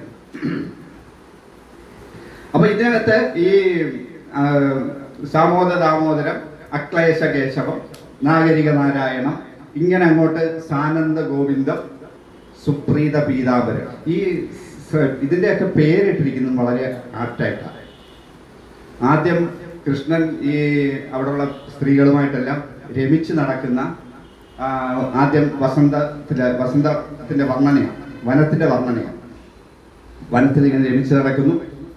അടുത്തതിനകത്തും ഇത് തന്നെ സ്ത്രീകളുമായിട്ട് രമിക്കുന്നതായിട്ട് സഖി ചെന്നിട്ട് സീതയോട് പറയുന്നു. ഇതിൻ്റെ ഇടയ്ക്ക് പാര വെക്കാൻ ഒരു ആൾ ഇടയ്ക്കുണ്ടല്ലോ സഖി. അപ്പൊ ഇങ്ങനെ അതിനകത്തുനിന്ന് കടന്ന് കൃഷ്ണനുമായിട്ട് പ്രണയകലഹം ഉണ്ടാകുന്നു. അതായത് രാധ സംശയിക്കുക. ഈ രാധയുടെയും കൃഷ്ണന്റെ പ്രണയം നേരത്തെ പറഞ്ഞല്ലോ. ഇത് തുടങ്ങുന്നത് നമ്മുടെ ഈ ഭാഗവതത്തിൽ വളരെ കുറച്ച് മാത്രം പരാമർശമുള്ളതെന്നാണ് രാധയുടെയും കൃഷ്ണന്റെ കാര്യം. ഒരിടത്ത് മാത്രമേ പറയുന്നുള്ളൂ. അതായത് ഈ ദശമസ്കന്ധത്തില് ഒരുപാട് കാമുകിമാരുണ്ടായിരുന്നു. അവരോടൊപ്പം രമിച്ചു കഴിയുമ്പോൾ ഇത് കൃഷ്ണൻ പെട്ടെന്ന് അപ്രത്യക്ഷനാവും. അപ്പൊ ഇവർ തമ്മിൽ പരാതി പറയുന്നുണ്ട്. ഏറ്റവും പ്രിയപ്പെട്ടവളായ രാധയെ പോലും ഉപേക്ഷിച്ച് അയാൾ പോയി. അത് ഒരിടത്തെ പറയുന്നുള്ളൂ. എന്നിട്ട് ഈ കൃഷ്ണന്റെ കാര്യത്തില് ഇദ്ദേഹം അത് കഴിഞ്ഞ് മധുര വിട്ടു പോയി കഴിയുമ്പോൾ ഇവരുമായിട്ട് ജീവിതത്തിലൊന്നും ഒരു ബന്ധം ഉണ്ടായിരുന്നില്ല എന്നുള്ളതാണ്. അതാണ് ഈ പ്രണയത്തിൽ എന്ന് പറഞ്ഞാൽ ഈ ഒരു സാഫല്യത്തിലെത്തിയ പ്രണയം എന്ന് നമ്മുടെ ഇന്നത്തെ ഒരു കാഴ്ചപ്പാട്. ഇന്നത്തെ കാഴ്ചപ്പാട് പറഞ്ഞാൽ പ്രണയം സാഫല്യത്തിലെത്തണമെങ്കിൽ അത് അവസാനം കല്യാണത്തിലെത്തി ദീർഘകാലം. സാഫല്യത്തിലെത്താത്തതുകൊണ്ടാണ് നമ്മുടെയൊക്കെ നായകനായിട്ട് ഇപ്പോഴും കൃഷ്ണൻ രാധാകൃഷ്ണ പ്രണയം കിടക്കുന്നത്. രാധാമാധവ സങ്കല്പം ഇപ്പോഴും കിടക്കുന്നത് അതുകൊണ്ടാണ്. ഈ എന്തുകൊണ്ടാണ് ഇതിനകത്ത് ഞാൻ അതിൻ്റെ പദങ്ങളൊന്നും ഒരുപാട് പറഞ്ഞു, കാരണം അതിലെ രതിയുടെ അംശം കുറെ കൂടുതലാണ്. എന്തുകൊണ്ടാണ് ഈ രതി കാവ്യങ്ങൾ നമ്മുടെ ഭക്തിയിലേക്ക് പോകുന്നത്? അപ്പൊ അതിന് നമ്മുടെ ഈ കേസരി ബാലകൃഷ്ണനുള്ള ഒരു കാര്യം പറയുന്നുണ്ട്. പ്രാചീന കാലത്ത് തന്നെ നമ്മുടെ സിംബോളിക് കൃതികൾ നമ്മുടെ ഭക്തിയുടെ ആദ്യം എങ്ങനെയാണ് നമ്മുടെ ഈ വിശ്വാസവും ഭക്തിയൊക്കെ ഉണ്ടാകുന്നത്? നമുക്ക് അനുഷ്ഠാനങ്ങളാണ് ആദ്യം ഉണ്ടാകുന്നത്. അനുഷ്ഠാനങ്ങൾ ഉണ്ടാകുന്നത് ഒന്നിലെ പ്രകൃതി ശക്തികളോടുള്ള ഭയം നിമിത്തം, പ്രകൃതി ശക്തികളുടെ ഭയത്തിൽ നിന്ന് രക്ഷപ്പെടാൻ വേണ്ടിയുള്ള ആചാരങ്ങൾ. രണ്ട്, കൃഷിയൊക്കെ തുടങ്ങി കഴിയുമ്പോൾ ഉർവര അനുഷ്ഠാനങ്ങൾ വരും. ഉർവരതയുമായിട്ട് ബന്ധപ്പെട്ട അനുഷ്ഠാനങ്ങൾ എപ്പോഴും ഈ രതിയുമായിട്ട് ബന്ധപ്പെട്ടതാണ്. പ്രാചീന കാലത്ത് അങ്ങനെ ചില സഹജയാന മതം ഉണ്ടായിരുന്നതാണ്. സഹജയാന മതങ്ങളുടെ രതി നമ്മുടെ ഈ ഡാൻ ബ്രൗണിന്റെ നോവൽ ഉണ്ടല്ലോ, ഡാവിഞ്ചിക്കോട് വായിച്ചിട്ടുള്ളവരുണ്ടാവും അല്ലേ? കുറച്ച് വായനക്കാരൊക്കെ അല്ലേ? ഡാവിഞ്ചിക്കോട് എന്ന് പറഞ്ഞ നോവല് വായിച്ചിട്ടില്ലേ? അപ്പൊ അതിനകത്ത് ഈ പ്രധാന കഥാപാത്രമായ ഒരു ലാങ്ടന്റെ സോഫിയയുടെ അച്ഛൻ ജാക്ക് സൊനിയർ എന്ന് പറയുന്ന ഒരാളാണ്. അദ്ദേഹം ഒരു വിചിത്രമായ ഒരു സംഘടനയിലെ അംഗമാണ്. ഒരു ദിവസം യാദൃച്ഛികമായിട്ട് ഇവിടെ ഒരു കാഴ്ച കാണുക. ഇവരുടെ വീട്ടിൽ ഈ മുത്തച്ഛനെ വളരെ മോശമായ ഒരു സാഹചര്യത്തിൽ കാണുക. കുറെ ആണുങ്ങളും പെണ്ണുങ്ങളും കൊണ്ട് അവർ ചുവന്ന വസ്ത്രമോ വെള്ള വസ്ത്രമോ ഒക്കെ മൂടിക്കെട്ടി ഒക്കെ ചില കേളികളിലൊക്കെ ഏർപ്പെടുന്നതായ കുറെ സീനുകളാണ്. അവസാനം ഇദ്ദേഹം പറഞ്ഞു കൊടുക്കുന്നുണ്ട്, ഇത് ചില മതങ്ങൾ അനുഷ്ഠിച്ചു വരുന്ന ചില ക്രിയകളാണ്. നമ്മുടെ എല്ലാം പഴയ ഭക്തികാവ്യങ്ങളൊക്കെ എടുത്തു നോക്കുമ്പോൾ ഇതെല്ലാം അതിനകത്തുണ്ട്. നമ്മുടെ കൃഷ്ണനും രാധയും ശിവനെയും ഒക്കെ ഇതിന്റെ ഭാഗമാക്കിയത് ഈ സങ്കല്പത്തിന്റെ ഭാഗമായിട്ടാണ്. ഉർവരതയുമായിട്ട് ബന്ധപ്പെട്ട് രതിക്ക് പ്രധാനപ്പെട്ട സ്ഥാനമുണ്ട്. നമ്മുടെ ഇവിടെ രതിയെയും ഭക്തിയെയും രണ്ടായിട്ട് കണ്ടിരുന്നില്ല. നമ്മുടെ ക്ഷേത്രങ്ങളിൽ തന്നെ ശില്പങ്ങളൊക്കെ സൂക്ഷിച്ച് നോക്കിക്കഴിഞ്ഞാൽ രതി വൈകൃതങ്ങൾ തന്നെ കാണും. ഖജുരാഹോയിലെ ശില്പങ്ങൾ, അതെ, ഇന്ത്യയിലെ മിക്ക ക്ഷേത്രങ്ങളിലും കാണുന്ന ശില്പങ്ങളിലൊക്കെ ഈ രതിയുടെ ഒരു അങ്ങേയറ്റത്തെ കാര്യങ്ങളാണ് കാണുന്നത്. അപ്പൊ ഇതിനെ രണ്ടായിട്ട് കാണുന്നില്ല. അപ്പൊ പിന്നീട് ഭക്തിയൊക്കെ ദൈവവിശ്വാസങ്ങളൊക്കെ വന്നു കഴിഞ്ഞപ്പോൾ ഈ രാധയെയും കൃഷ്ണനെയും തന്നെ ഈ രതിയിലെ കഥാപാത്രങ്ങളാക്കിയത് ഇതിന്റെ ഒരു സിംബോളിക് റെപ്രസെന്റേഷൻ ആയിട്ടാണ് കേസരി ബാലകൃഷ്ണൻ പറയുന്നത്. അതൊരു സിംബോളിക് കൃതിയായിട്ട് കാണും. അല്ലെങ്കിൽ ഇത് കേവലം ഒരു രതികാവ്യമായിട്ട്, ഒരു അശ്ലീല കാവ്യമായിട്ട് വേണമെങ്കിൽ നമുക്കതിനെ മാറ്റിയെടുക്കാം. അങ്ങനെ ഒരു സങ്കല്പത്തിലില്ല. ഇത് നമ്മുടെ ഇപ്പം അമ്പലത്തിലാണെങ്കിൽ തന്നെ ചെല്ലുമ്പം ഒരു ശരീരത്തിൻ്റെ രീതിയിലാണ് അമ്പലം സൃഷ്ടിച്ചിരിക്കുന്നത്. അതിന് ഗർഭഗ്രഹവും അതിൻ്റെ ഗർഭമുഖവും എല്ലാം ഉള്ളതാണ്. ഇതിൻ്റെ സങ്കല്പങ്ങളൊക്കെ താന്ത്രിക മതങ്ങളിലെല്ലാം ഇത് തന്നെ ഉള്ളത്. അപ്പം ആ തരത്തിലുള്ള ആസ്പെക്റ്റിൽ നോക്കുമ്പോൾ ഇത് കേവലമായ ഒരു പ്രണയകഥയും ഇതിൻ്റെ പ്രണയത്തിലൂടെ സാക്ഷാത്കാരം കിട്ടുന്നതാണ്. അതിനകത്ത് ഈ കേസരി പറയുന്നത് സ്വകീയ പ്രണയങ്ങൾ, പരകീയ പ്രണയങ്ങൾ. ഇതിൽ പരകീയ പ്രണയമാണ് ഉദാത്തമെന്ന്. സ്വകീയ പ്രണയം എന്ന് പറഞ്ഞാൽ സ്വന്തം ഭാര്യയെ പ്രണയിക്കുക, അത് പ്രണയം ഉണ്ടാവും. അതിനേക്കാൾ ഉദാത്തമാണ് പരകീയ പ്രണയം എന്ന. രാധയും കൃഷ്ണനും തമ്മിലുള്ള ബന്ധം പരകീയ പ്രണയമായതുകൊണ്ടാണ് അതിനൊരു ഉദാത്തത കൈവരുന്നത്. നമ്മുടെ മനസ്സിലൊക്കെ അങ്ങനെ ഒരു ചില സങ്കല്പങ്ങളുണ്ട്, ഇല്ലെന്നല്ല.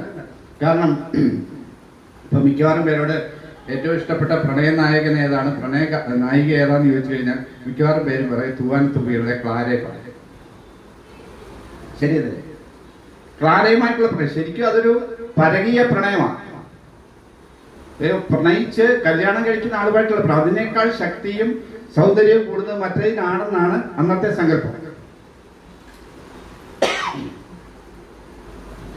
അപ്പം അതുകൊണ്ടാണ് ഇതിനെ ഒരു സിംബോളിക് കൃതിയായിട്ട് കാണണം എന്ന് പറയുന്നത്. ഈ മഞ്ഞും കടുപ്പൊക്കെ ആയതുകൊണ്ടായിരിക്കും തൊണ്ടയ്ക്കൊരു എടുത്തോ.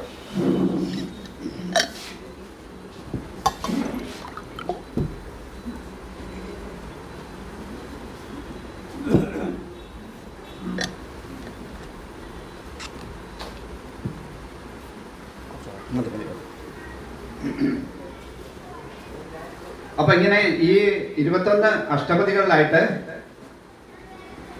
ഇത് പറയും. ഇപ്പൊ ഈ അഷ്ടപതി എന്ന് പറയുന്നത് 8 പദങ്ങൾ വീതമുള്ളതാണ്. ഇതിന്റെ ഒരു കണക്ക് ചിലടത്ത് തെറ്റുന്നുണ്ട്.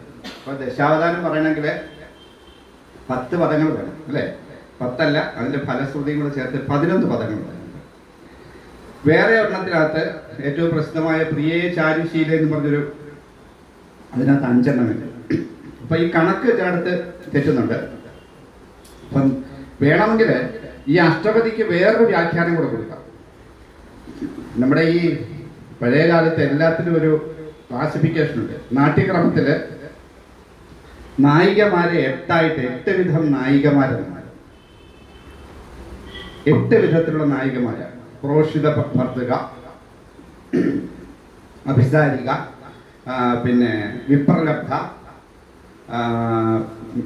വിരഹോത്കണ്ഠിത, കലഹാന്തരിത, പിന്നെ ഇങ്ങനെ 8 വിധ നായികമാരാണ് ഇതിനകത്ത്. ഇതൊക്കെ പേരോർക്കാൻ. സ്വാധീനപതിക, അതായത് നമ്മുടെ ഭർത്താവ് നമ്മുടെ സ്വാധീനത്തിൽ, അല്ലെങ്കിൽ കാമുകൻ നമ്മുടെ സ്വാധീനത്തിൽ വലയത്തിലായി നമ്മളോട് ഇഷ്ടം കാണിക്കുക, അങ്ങനെയുള്ള നായികമാരെയാണ് സ്വാധീനപതി. ഇത് നാട്യക്രമത്തിൽ പറയുന്നതാണ്. വാസകസജ്ജ, വാസകസജ്ജ നമ്മൾ വാസവദത്തെ എന്നുള്ള പേര് പോലും അതിനകത്തുനിന്ന് വന്നാൽ തോന്നുന്നു. അതായത് കാമുകനെ സ്വീകരിക്കാൻ തയ്യാറായി നിൽക്കുന്ന നായികയാണ് വാസകസജ്ജ. വിപ്രലബ്ധ എന്ന് പറയുന്നത് നമ്മുടെ കാമുകൻ വഞ്ചിച്ചിട്ടങ്ങ് പോകും, അങ്ങനെയുള്ള നായികയാണ്. അതുപോലെ ഖണ്ഡിത നായിക. ഖണ്ഡിത നായിക എന്ന് പറയുന്നത് കാമുകൻ വേറെ എവിടെയെങ്കിലും പോയിട്ട് വരുമ്പം അവരോട് ക്ഷോഭിക്കുന്ന ആളിനെയാണ് ഖണ്ഡിത നായിക. നമ്മുടെ ഈ മലയാള ഭാഷ, ഇപ്പോഴത്തെ ഭാഷയിൽ പറഞ്ഞാൽ തേപ്പ് കിട്ടിയ നായിക. പിന്നെ പ്രോഷിത ഭർതൃക, ഭർത്താവ് സ്ഥലം ഇല്ലാത്തത്, അവിടെയും പ്രണയമുണ്ടല്ലോ. അതുപോലെ അഭിസാരിക. അഭിസാരിക എന്ന് പറയുന്നത് പ്രണയം നേടാൻ വേണ്ടി സഞ്ചരിച്ചു പോകുന്ന ആളുടെയാണ് അഭിസാരിക എന്ന് പറയുന്നത്. പിന്നെ ഇതിനകത്ത് പറഞ്ഞിട്ടോ രതിസുഖ സാരെ ഗതം അഭിസാരെ എന്നാണ്, അങ്ങോട്ട് പോവുക എന്നാണ്. അപ്പൊ ഇങ്ങനെ 8 തരത്തിലുള്ള നായികമാരുടെ വർണ്ണനയായിട്ടാണ് ഈ രാധയെ ഇതിനകത്ത് അവതരിപ്പിച്ചിരിക്കുന്നത്.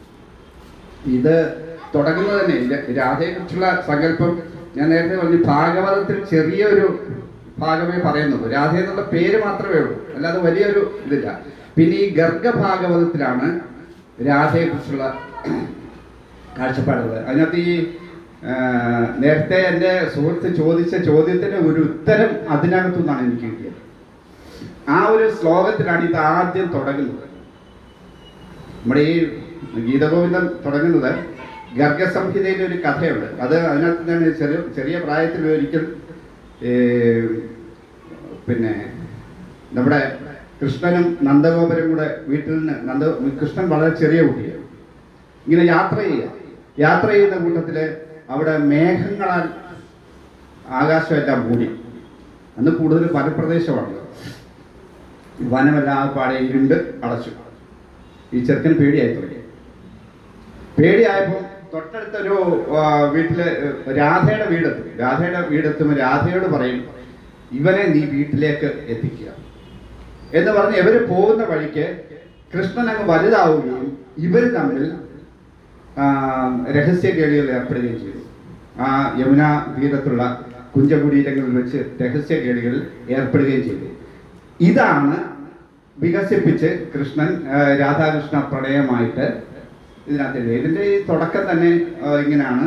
ഗീതഗോവിന്ദൻ തുടങ്ങുന്ന ആദ്യത്തെ ശ്ലോകം മേഘേർ മേതുരമമ്പരം വനഭുവശ്യാമസ്തമാലദ്രുമൈ നക്തം ഭീരുരയം ത്വമേവ തതിമം രാധേ ഗ്രഹം പ്രാപയ.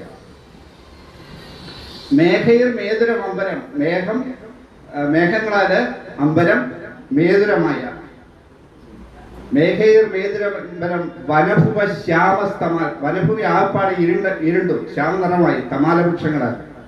രാധേ ഗ്രഹം പ്രാപയ, രാധേ ഇവനെ കൊണ്ട് ഇത്തം നന്ദനിദേശത ചലിതയോ പ്രത്യർത്ഥ ഉജദ്രുമം രാധാ മാധവയോ ജയന്തി രഹകേളയ. അങ്ങനെ നന്ദന നിർദ്ദേശമനുസരിച്ച് പോകുന്ന രാധാ മാധവന്മാരുടെ രഹസ്യ കേളികൾ വിജയിക്കട്ടെ എന്ന് പറഞ്ഞാണ് ഇത് തുടങ്ങുന്നത്. അതാണ് നേരത്തെ പറഞ്ഞ പ്രതീകാത്മകമായിട്ട്. നമ്മുടെ ഭക്തിയും രതിയും രണ്ടും രണ്ടല്ല. രതി നമ്മുടെ പ്രത്യുത്പാദനം മാത്രമല്ല, നമ്മുടെ ജീവിതത്തിൻ്റെ എല്ലാമാണ്. അത് നമ്മുടെ പഴയ കാലത്തെ ഭക്തിമാർഗങ്ങളിലെല്ലാം ഉണ്ടായിരുന്നു എന്നുള്ളതാണ്. അത് തന്നെയാണ് ഈ കൃഷ്ണന്റെ രാധാകൃഷ്ണ പ്രണയത്തിലൂടെ നമ്മളെ വരച്ചു കാണിച്ചത്. അപ്പം പിന്നെ അത് കഴിഞ്ഞിട്ട് ഇതിൻ്റെ ഇത്രയും എണ്ണത്തിൻ്റെ കൂടെ ചുരുക്കിയൊരു ശ്ലോകമുണ്ട്. അത് നമ്മൾ പലയിടത്തും കേട്ടിട്ടുണ്ട്. വേദാനുദ്ധരതേ ജഗന്നിവഹതേ ഭൂഗോളമുദ്വിഭ്രതേ ദൈത്യം ധാരയതേ ബലിം ചലയതേ ക്ഷത്രക്ഷയം കുർവതേ പൗരസ്ത്യം ജയതേ ഫലം കലയതേ കാരുണ്യമാതന്വതേ ദശാകൃതികൃതേ കൃഷ്ണായ തുഭ്യം നമഃ. അങ്ങനെ പറഞ്ഞ ആ ശ്ലോകം അത് ഗീതഗോവിന്ദത്തിലാണ്.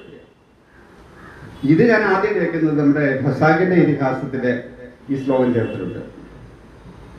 ഖസാക്കിന്റെ ഇതിഹാസത്തില് അദ്ദേഹത്തെ ഏറ്റവും കൂടുതൽ സംശയാലുവാക്കുന്ന ഒന്നാണ് നമ്മുടെ പരിണാമത്തിന്റെ കഥ.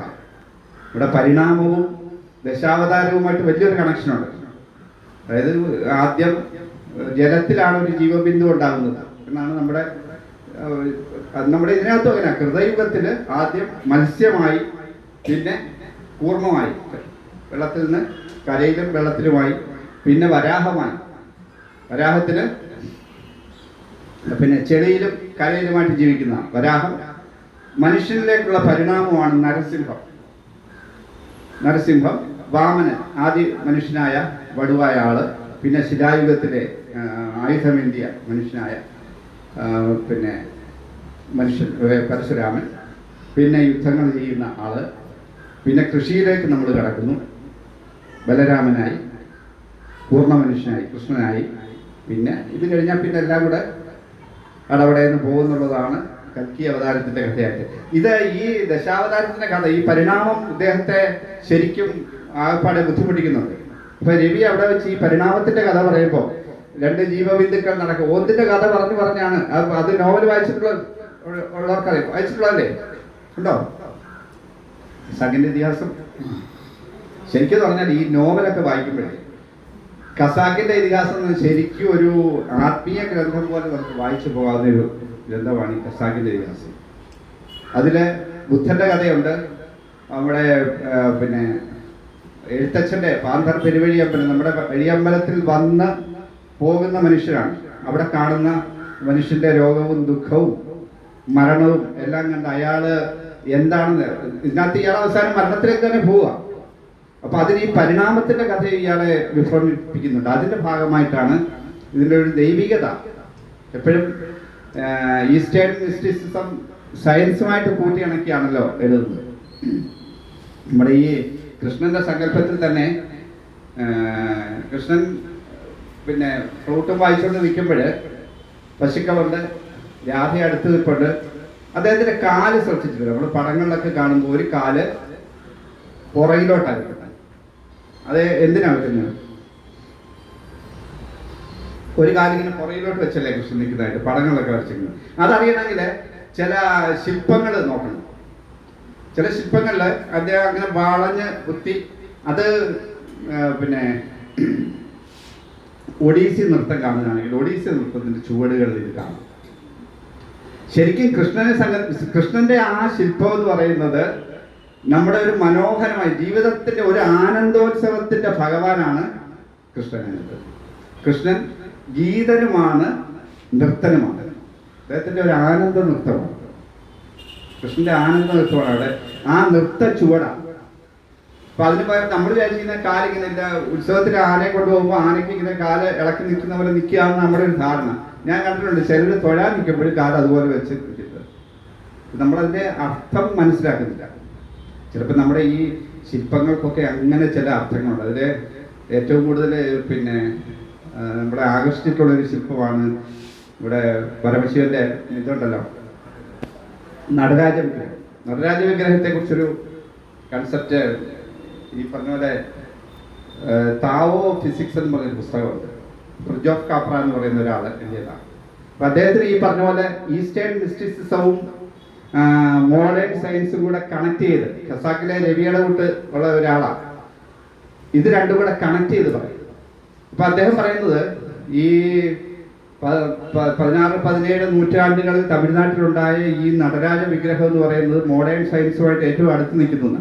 അതിന് പറയുന്നത് മോഡേൺ സയൻസ് എന്ന് പറഞ്ഞാൽ വസ്തുവിന്റെ നിലനിൽപ്പാണ്.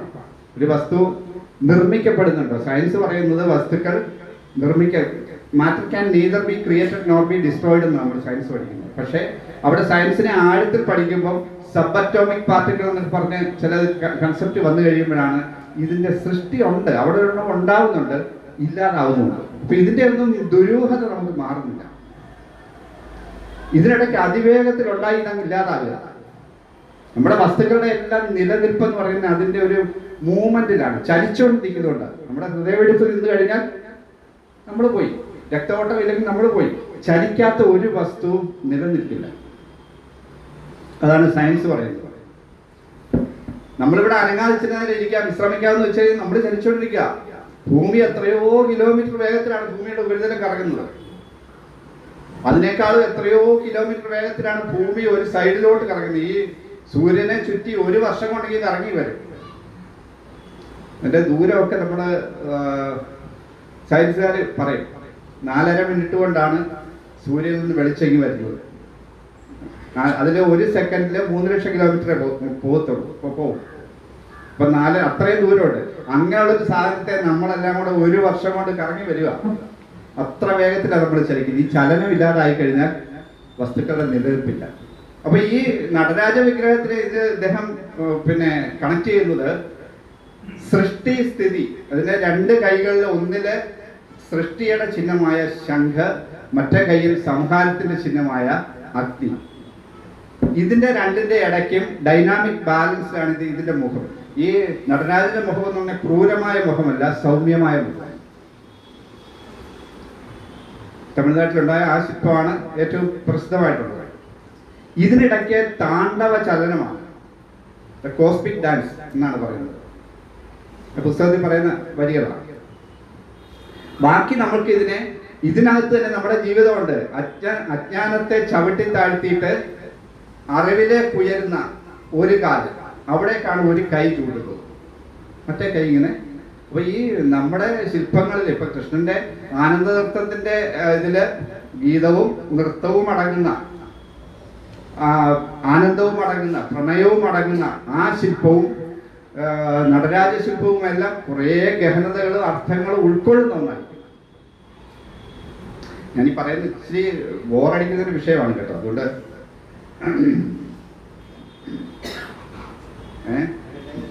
എന്തോ പലരും നമ്മളെക്കാൾ കൂടുതൽ അറിവുള്ളവരാണ്. പിന്നെ ചിലർക്ക് ബോറടിക്കാം. പോട്ടെ. അപ്പം അതാണ് ഈ കൃഷ്ണന്റെ ഒരു സങ്കല്പം എന്ന് പറഞ്ഞത്. അതാണ് ഈ സിംബോളിക് കൃതിയായിട്ടാണ് ഇതിനെ അദ്ദേഹം കാണുന്നത്. പിന്നെ കേസരി ബാലകൃഷ്ണപിള്ള ഇതിനെ വളരെ മോശമായിട്ട് കണ്ടിട്ടുള്ളവരുണ്ട് കേട്ടോ. ഈ ഇതിനകത്ത് നോക്കി കഴിയുമ്പോൾ കുറച്ച് ലളിത കോമളകാന്ത പദാവലിയും ഒരു പ്രണയം എന്ന നിലയ്ക്ക് ഒരു ശൃംഗാരം, അങ്ങോട്ട് ഒരു സഖി അടക്കിരുന്നുണ്ട്, അങ്ങോട്ടും ഇങ്ങോട്ടും ഓടി നടക്കുന്നു, പ്രണയം അങ്ങോട്ട് പറയുന്നു, അവിടെ നിന്ന് ഇങ്ങോട്ട് പറയുന്നു, എന്നെ രമിപ്പിക്കാൻ പറയുന്നു. ഇങ്ങനെ പറഞ്ഞ് ചുരുക്കി പറഞ്ഞാൽ ഒരു രസമുണ്ടാകുന്ന ഒന്നല്ല, ഒരു ശൃംഗാരാഭാസമാണ് ഈ കൃതി എന്ന് കുട്ടിക്കൃഷ്ണമാരാരാ പറഞ്ഞത്. മാരാരുടെ ആംഗിളിൽ നോക്കുമ്പോഴും ശരിയാണ്. അപ്പൊ അതിന് കാരണം ഈ ചങ്ങമ്പുഴ ഇത് വിവർത്തനം ചെയ്തപ്പം അദ്ദേഹം ചങ്ങമ്പുഴ അങ്ങനത്തെ ഇത് കാളിദാസൻ കഴിഞ്ഞാൽ പിന്നെ ഇന്ത്യ കണ്ട ഏറ്റവും ഉജ്ജ്വലനായ കവിയാണ് ജയദേവൻ എന്ന് എഴുതി വെച്ചു. ഇത് വെച്ച് പറഞ്ഞു ഇതിന് കാളിദാസനും ജയദേവനും ഇടയ്ക്ക് ഒരുപാട് കവികളുണ്ട്, നോക്കിയാൽ അറിയാം. അപ്പൊ അതില് അദ്ദേഹം രസമുണ്ടാകുന്നത് എങ്ങനെയാണ്, ശ്രീനിവാസനോട് ചോദിക്കുന്നില്ല, രസം ഉണ്ടാകുന്നത് എങ്ങനെയാണെന്ന് ചോദിക്കുന്ന പോലെ ഇതിനകത്ത് പിന്നെ നാട്യശാസ്ത്രത്തിലാണ് ഈ രസത്തെ കുറിച്ച് പറയുന്നത്. സാഹിത്യത്തിലും അത് തന്നെ ഉള്ളത്. കാര്യം, കാരണം, വിഭാവ, അനുഭാവ, വ്യഭിചാരി, സംയോഗ, രസനിഷ്പത്തി എന്ന് മലയാള അധ്യാപകരൊക്കെ ഉണ്ടെങ്കിൽ അവർക്കറിയാം. ഇങ്ങനൊരു രസം ഇതിനകത്ത് ഉണ്ടാകുന്നില്ല, വെറുതെ കുറച്ച് ശൃംഗാരാഭാസം മാത്രമേ ഉള്ളൂ. അപ്പൊ അതിന് കാളിദാസന്റെ തന്നെ എക്സാമ്പിൾ ഇദ്ദേഹം എടുക്കുന്നുണ്ട്. കുട്ടിക്കൃഷ്ണമാരാർ പറയുന്നുണ്ട്, കുമാരസംഭവത്തില് പാർവതീദേവി നൃത്തം ചെയ്ത് പാട്ട് പാടി പിന്നെ വിയർപ്പ് ഇറ്റ് നിൽക്കുന്ന ആ മുഖത്തെ അങ്ങോട്ട് വർണ്ണിച്ചിട്ട് അവിടേക്ക് പരമശിവൻ ഒരു ചുംബനം നൽകുന്നതായിട്ട് പറയുന്നുണ്ട്. അപ്പൊ അതിനകത്ത് കൃത്യമായി വിഭാവവും അനുഭാവവും രസവും ഉണ്ട്. സാഹിത്യത്തിന്റെ ഉന്നതി അത്. കാളിദാസന്റെ അടുത്തോട്ടൊന്നും ഒരുമാതിരിപ്പെട്ടവർക്കും അടുക്കാൻ പറ്റില്ല. അതുമായിട്ട് കമ്പയർ ചെയ്യുമ്പോൾ ഇത് സാധാരണമായ കൃതിയാണ്. അപ്പം ഇതില് ഞാൻ പദങ്ങളെല്ലാവരും നമ്മൾ പറയുന്നില്ല. ഏതായാലും രതി ഉർവരതയുടെ ഭാഗമാണ് ഭക്തി. നമ്മുടെ ശിവൻ പോലും ഒരു കണക്കിന് ശിവൻ സൃഷ്ടിയുടെ ദേവനായിരുന്നു. നേരത്തെ പറഞ്ഞ പോലെ ശിവന്റെ കയ്യില് സൃഷ്ടിയുടെ ശംഖാണ് ഇരിക്കുന്നത്. അതുകൊണ്ടാണല്ലോ നമ്മൾ ശിവലിംഗത്തെ ആരാധിക്കുന്നത്. ശിവലിംഗത്തെ ആരാധിച്ചിരുന്ന ഈ രതി ആരാധന, ഈ നേരത്തെ പറഞ്ഞ ആരാധനയുടെ ഭാഗമായിട്ടാണ് ക്രമേണ നമ്മളിലേക്ക് ഈ രതി പാപമാണെന്നും, ശരിക്കും പാശ്ചാത്യരൊക്കെ അതാണ് വിശ്വസിക്കുന്നത്, രതിയെ പാപമായിട്ട്. ക്രൈസ്തവരൊക്കെയാണ്. അതുകൊണ്ടാണല്ലോ ശരിക്കും യേശുക്രിസ്തുവിന് പിതാവ് പോലും ഇല്ലാത്തത്. നമുക്കും അങ്ങനെയുണ്ട്.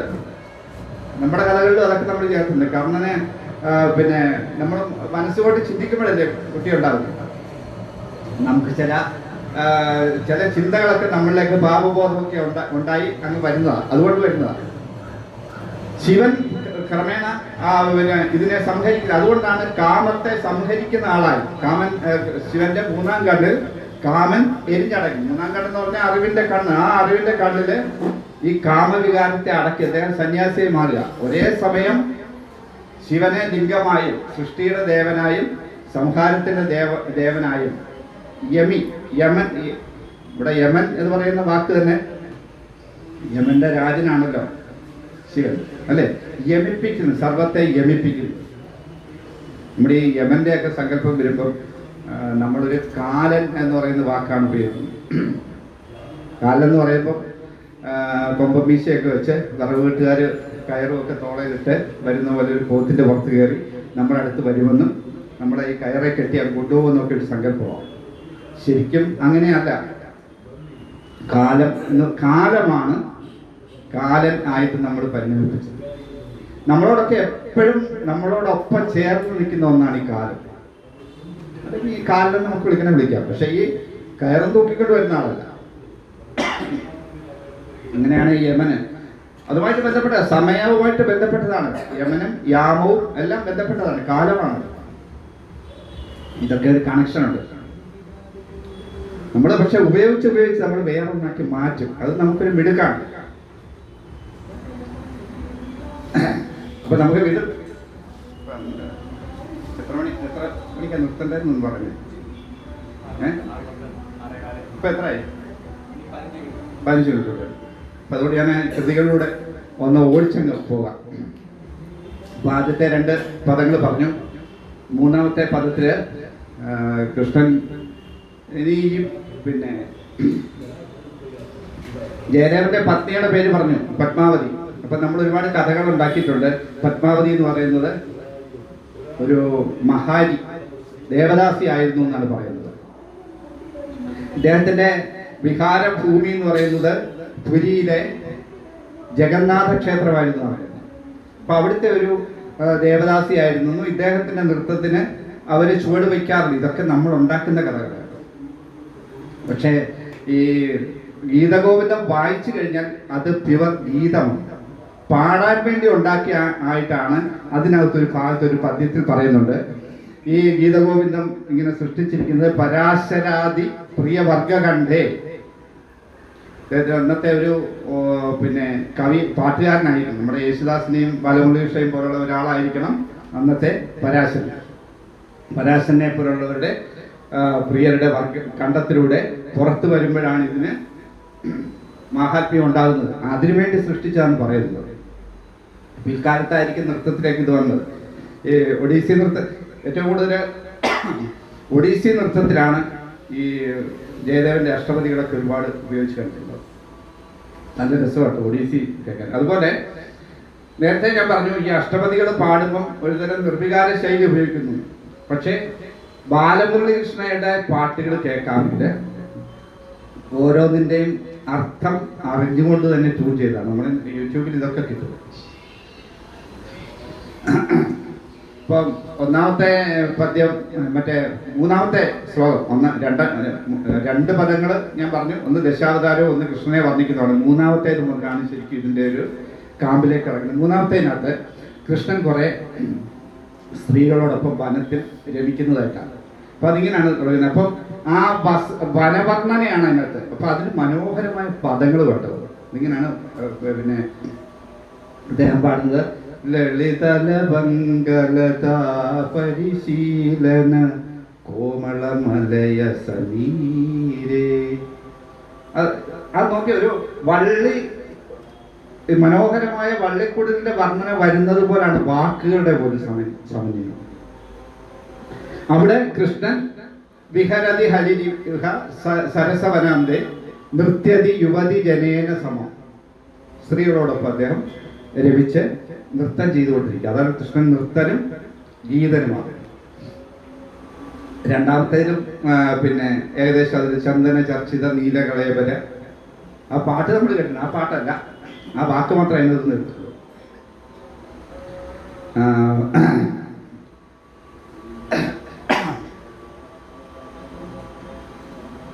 അപ്പം എന്നിട്ട് അടുത്തത് സഖിയോട് പറയുന്നത്, ഇതിന്റെ ഇടയ്ക്ക് പ്രണയത്തിന്റെ എല്ലാ ഭാവത്തിലൂടെ കടന്നു പോകുന്നുണ്ട്. ഇപ്പം നമ്മൾ യാഹി മാധവ യാഹി കേശവ എന്നൊരു പദ്യം കേട്ടിട്ടുണ്ട്.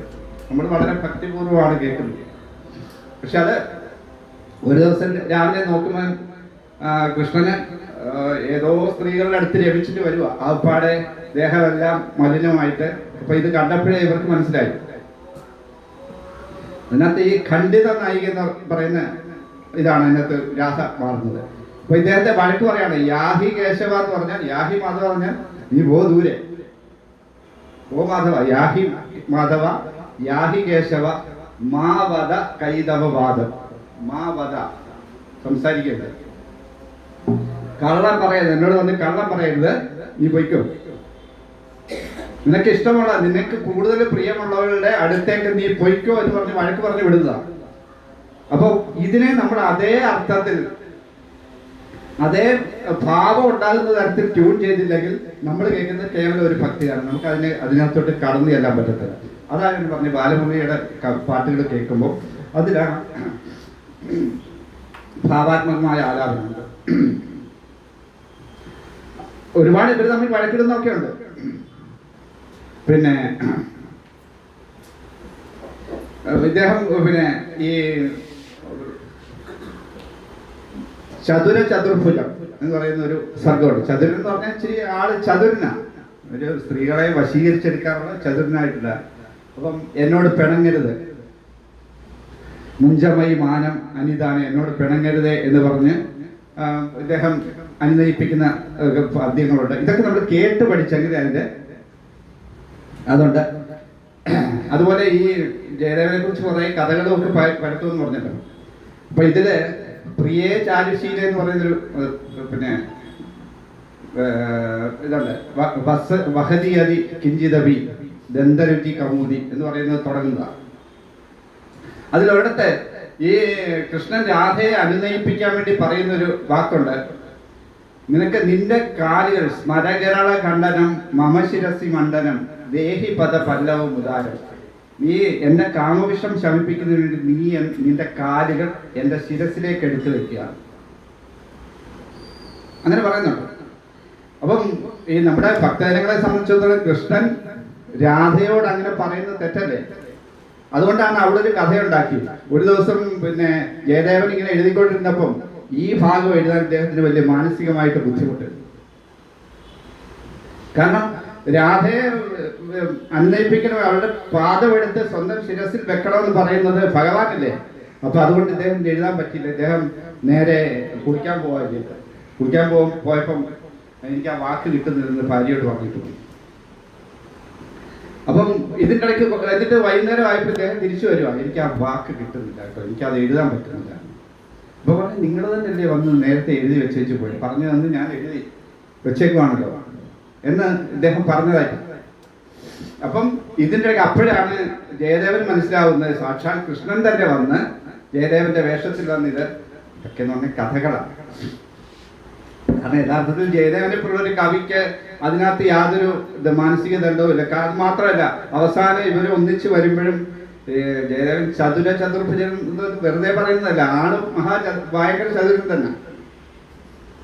രാധ അദ്ദേഹത്തിന്റെ വള്ളിക്കൂട്ടിലേക്ക് വരുമ്പം അല്ലേ ടീച്ചറെ വന്നപ്പോഴേ പറഞ്ഞു, ടീച്ചർ ശൃംഗാരമുള്ളതാണല്ലോ, ഞാൻ ആ ശൃംഗാരം ഒന്നും പറയുന്നില്ല.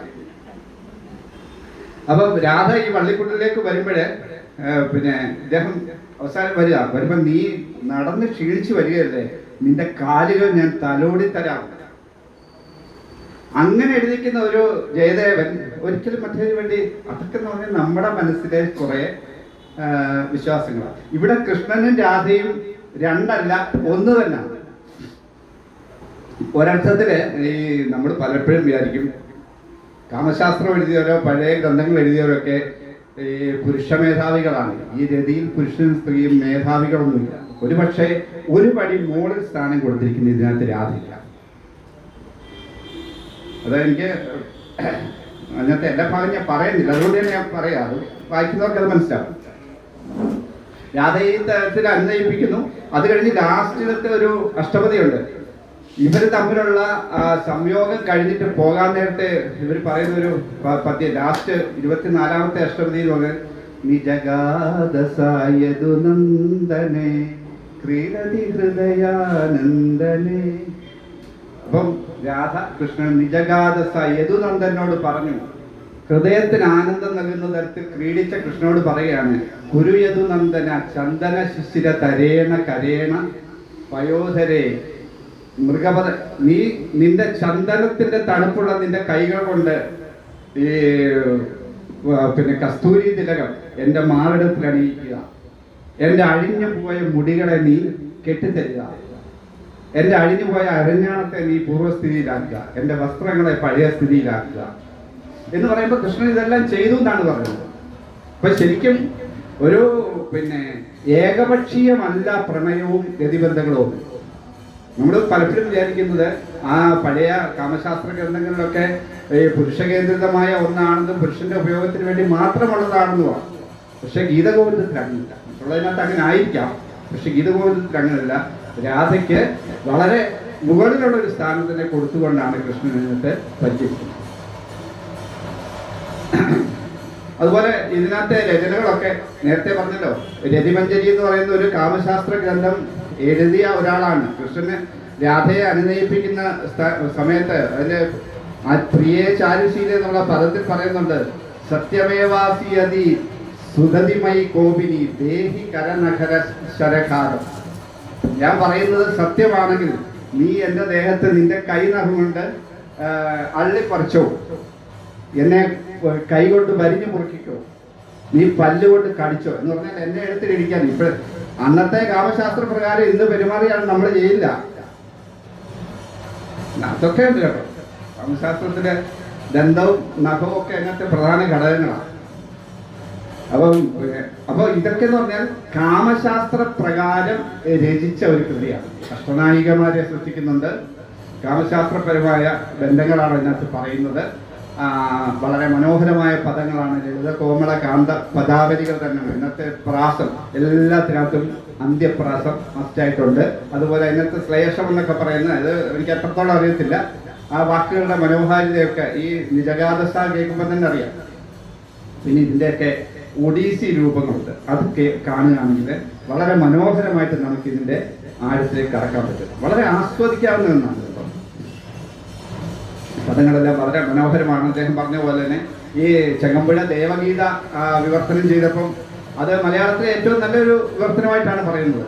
അതിനകത്താണ് നമ്മൾ കൂടുതൽ പേര് കേട്ടിട്ടുള്ള ഒന്നാണ്. പിന്നെ ധീരസമീരെ യമുന തീരെ, ഈ വാക്ക് കേട്ടിട്ടില്ലാത്ത ഒരാളുമില്ല. പക്ഷെ ഇത് എങ്ങനെ ധീരസമീരെ മന്ദമാരുതൻ ധീരെ ധീരെ പതുക്കെ പോലീസിന്റെ മന്ദസമീരന് ഒഴുകിയോഴു, അതൊക്കെ അതിനകത്ത് വരുന്ന കൺസെപ്റ്റുകൾ. ധീരസമീരെ യമുനാതീരെ വസതി വനേ വനമാലി ഗോപീപീന പയോധര മർദ്ദന ചഞ്ചല കരയുഗശാലി, അതൊക്കെ ഇച്ചിരി എയിലോട്ട് പോകും. ഇതിനെയാണ് ചെങ്ങമ്പുഴ വിവർത്തനം ചെയ്തിട്ടുണ്ട്. ഗതിജിത മതഗജ മത്തമരാള വിലാസ നിലംബിനി ഗമന വിളംബന മരുതിനി പോവുക പോവുക പോവുക നീ എന്ന് പറഞ്ഞ് വിവർത്തനം ചെയ്തിട്ടുണ്ട്. ചെങ്ങമ്പുഴയുടെ വിവർത്തനം വായിക്കുന്നതിനേക്കാളും ഇതിൻ്റെ അർത്ഥം നമുക്ക് പറഞ്ഞു തരുന്ന പുസ്തകങ്ങൾ. ഇതിൻ്റെ സംസ്കൃതം വളരെ മനോഹരമായ എഴുത്താണ്. കാരണം എന്ന് പറഞ്ഞാൽ ചുരുക്കി മനോഹരമായ വാക്കുകളാണ് സംസ്കൃതത്തിൽ പ്രയോഗിക്കുന്നത്. അപ്പോൾ ഇത് ഗീതഗോവിന്ദത്തിൻ്റെ കൃതികൾ അകത്തൂടെ പോവുകയല്ല, ഇതിനെക്കുറിച്ചുള്ള ഒരു പെരിഫറലായിട്ടുള്ള ഒരു അവയർനെസ് മാത്രം തരാൻ വേണ്ടിയാണ്. അതിനുള്ള സമയമേ നോക്കുള്ളൂ. അപ്പം ഇത്രയും നേരം എന്നെ കേട്ടിരുന്നതിന് എല്ലാവർക്കും ഒരിക്കൽ കൂടി നന്ദി പറയുന്നു. ഇത് ഇവിടെ വെച്ച് നിർത്തരുത്. കാരണം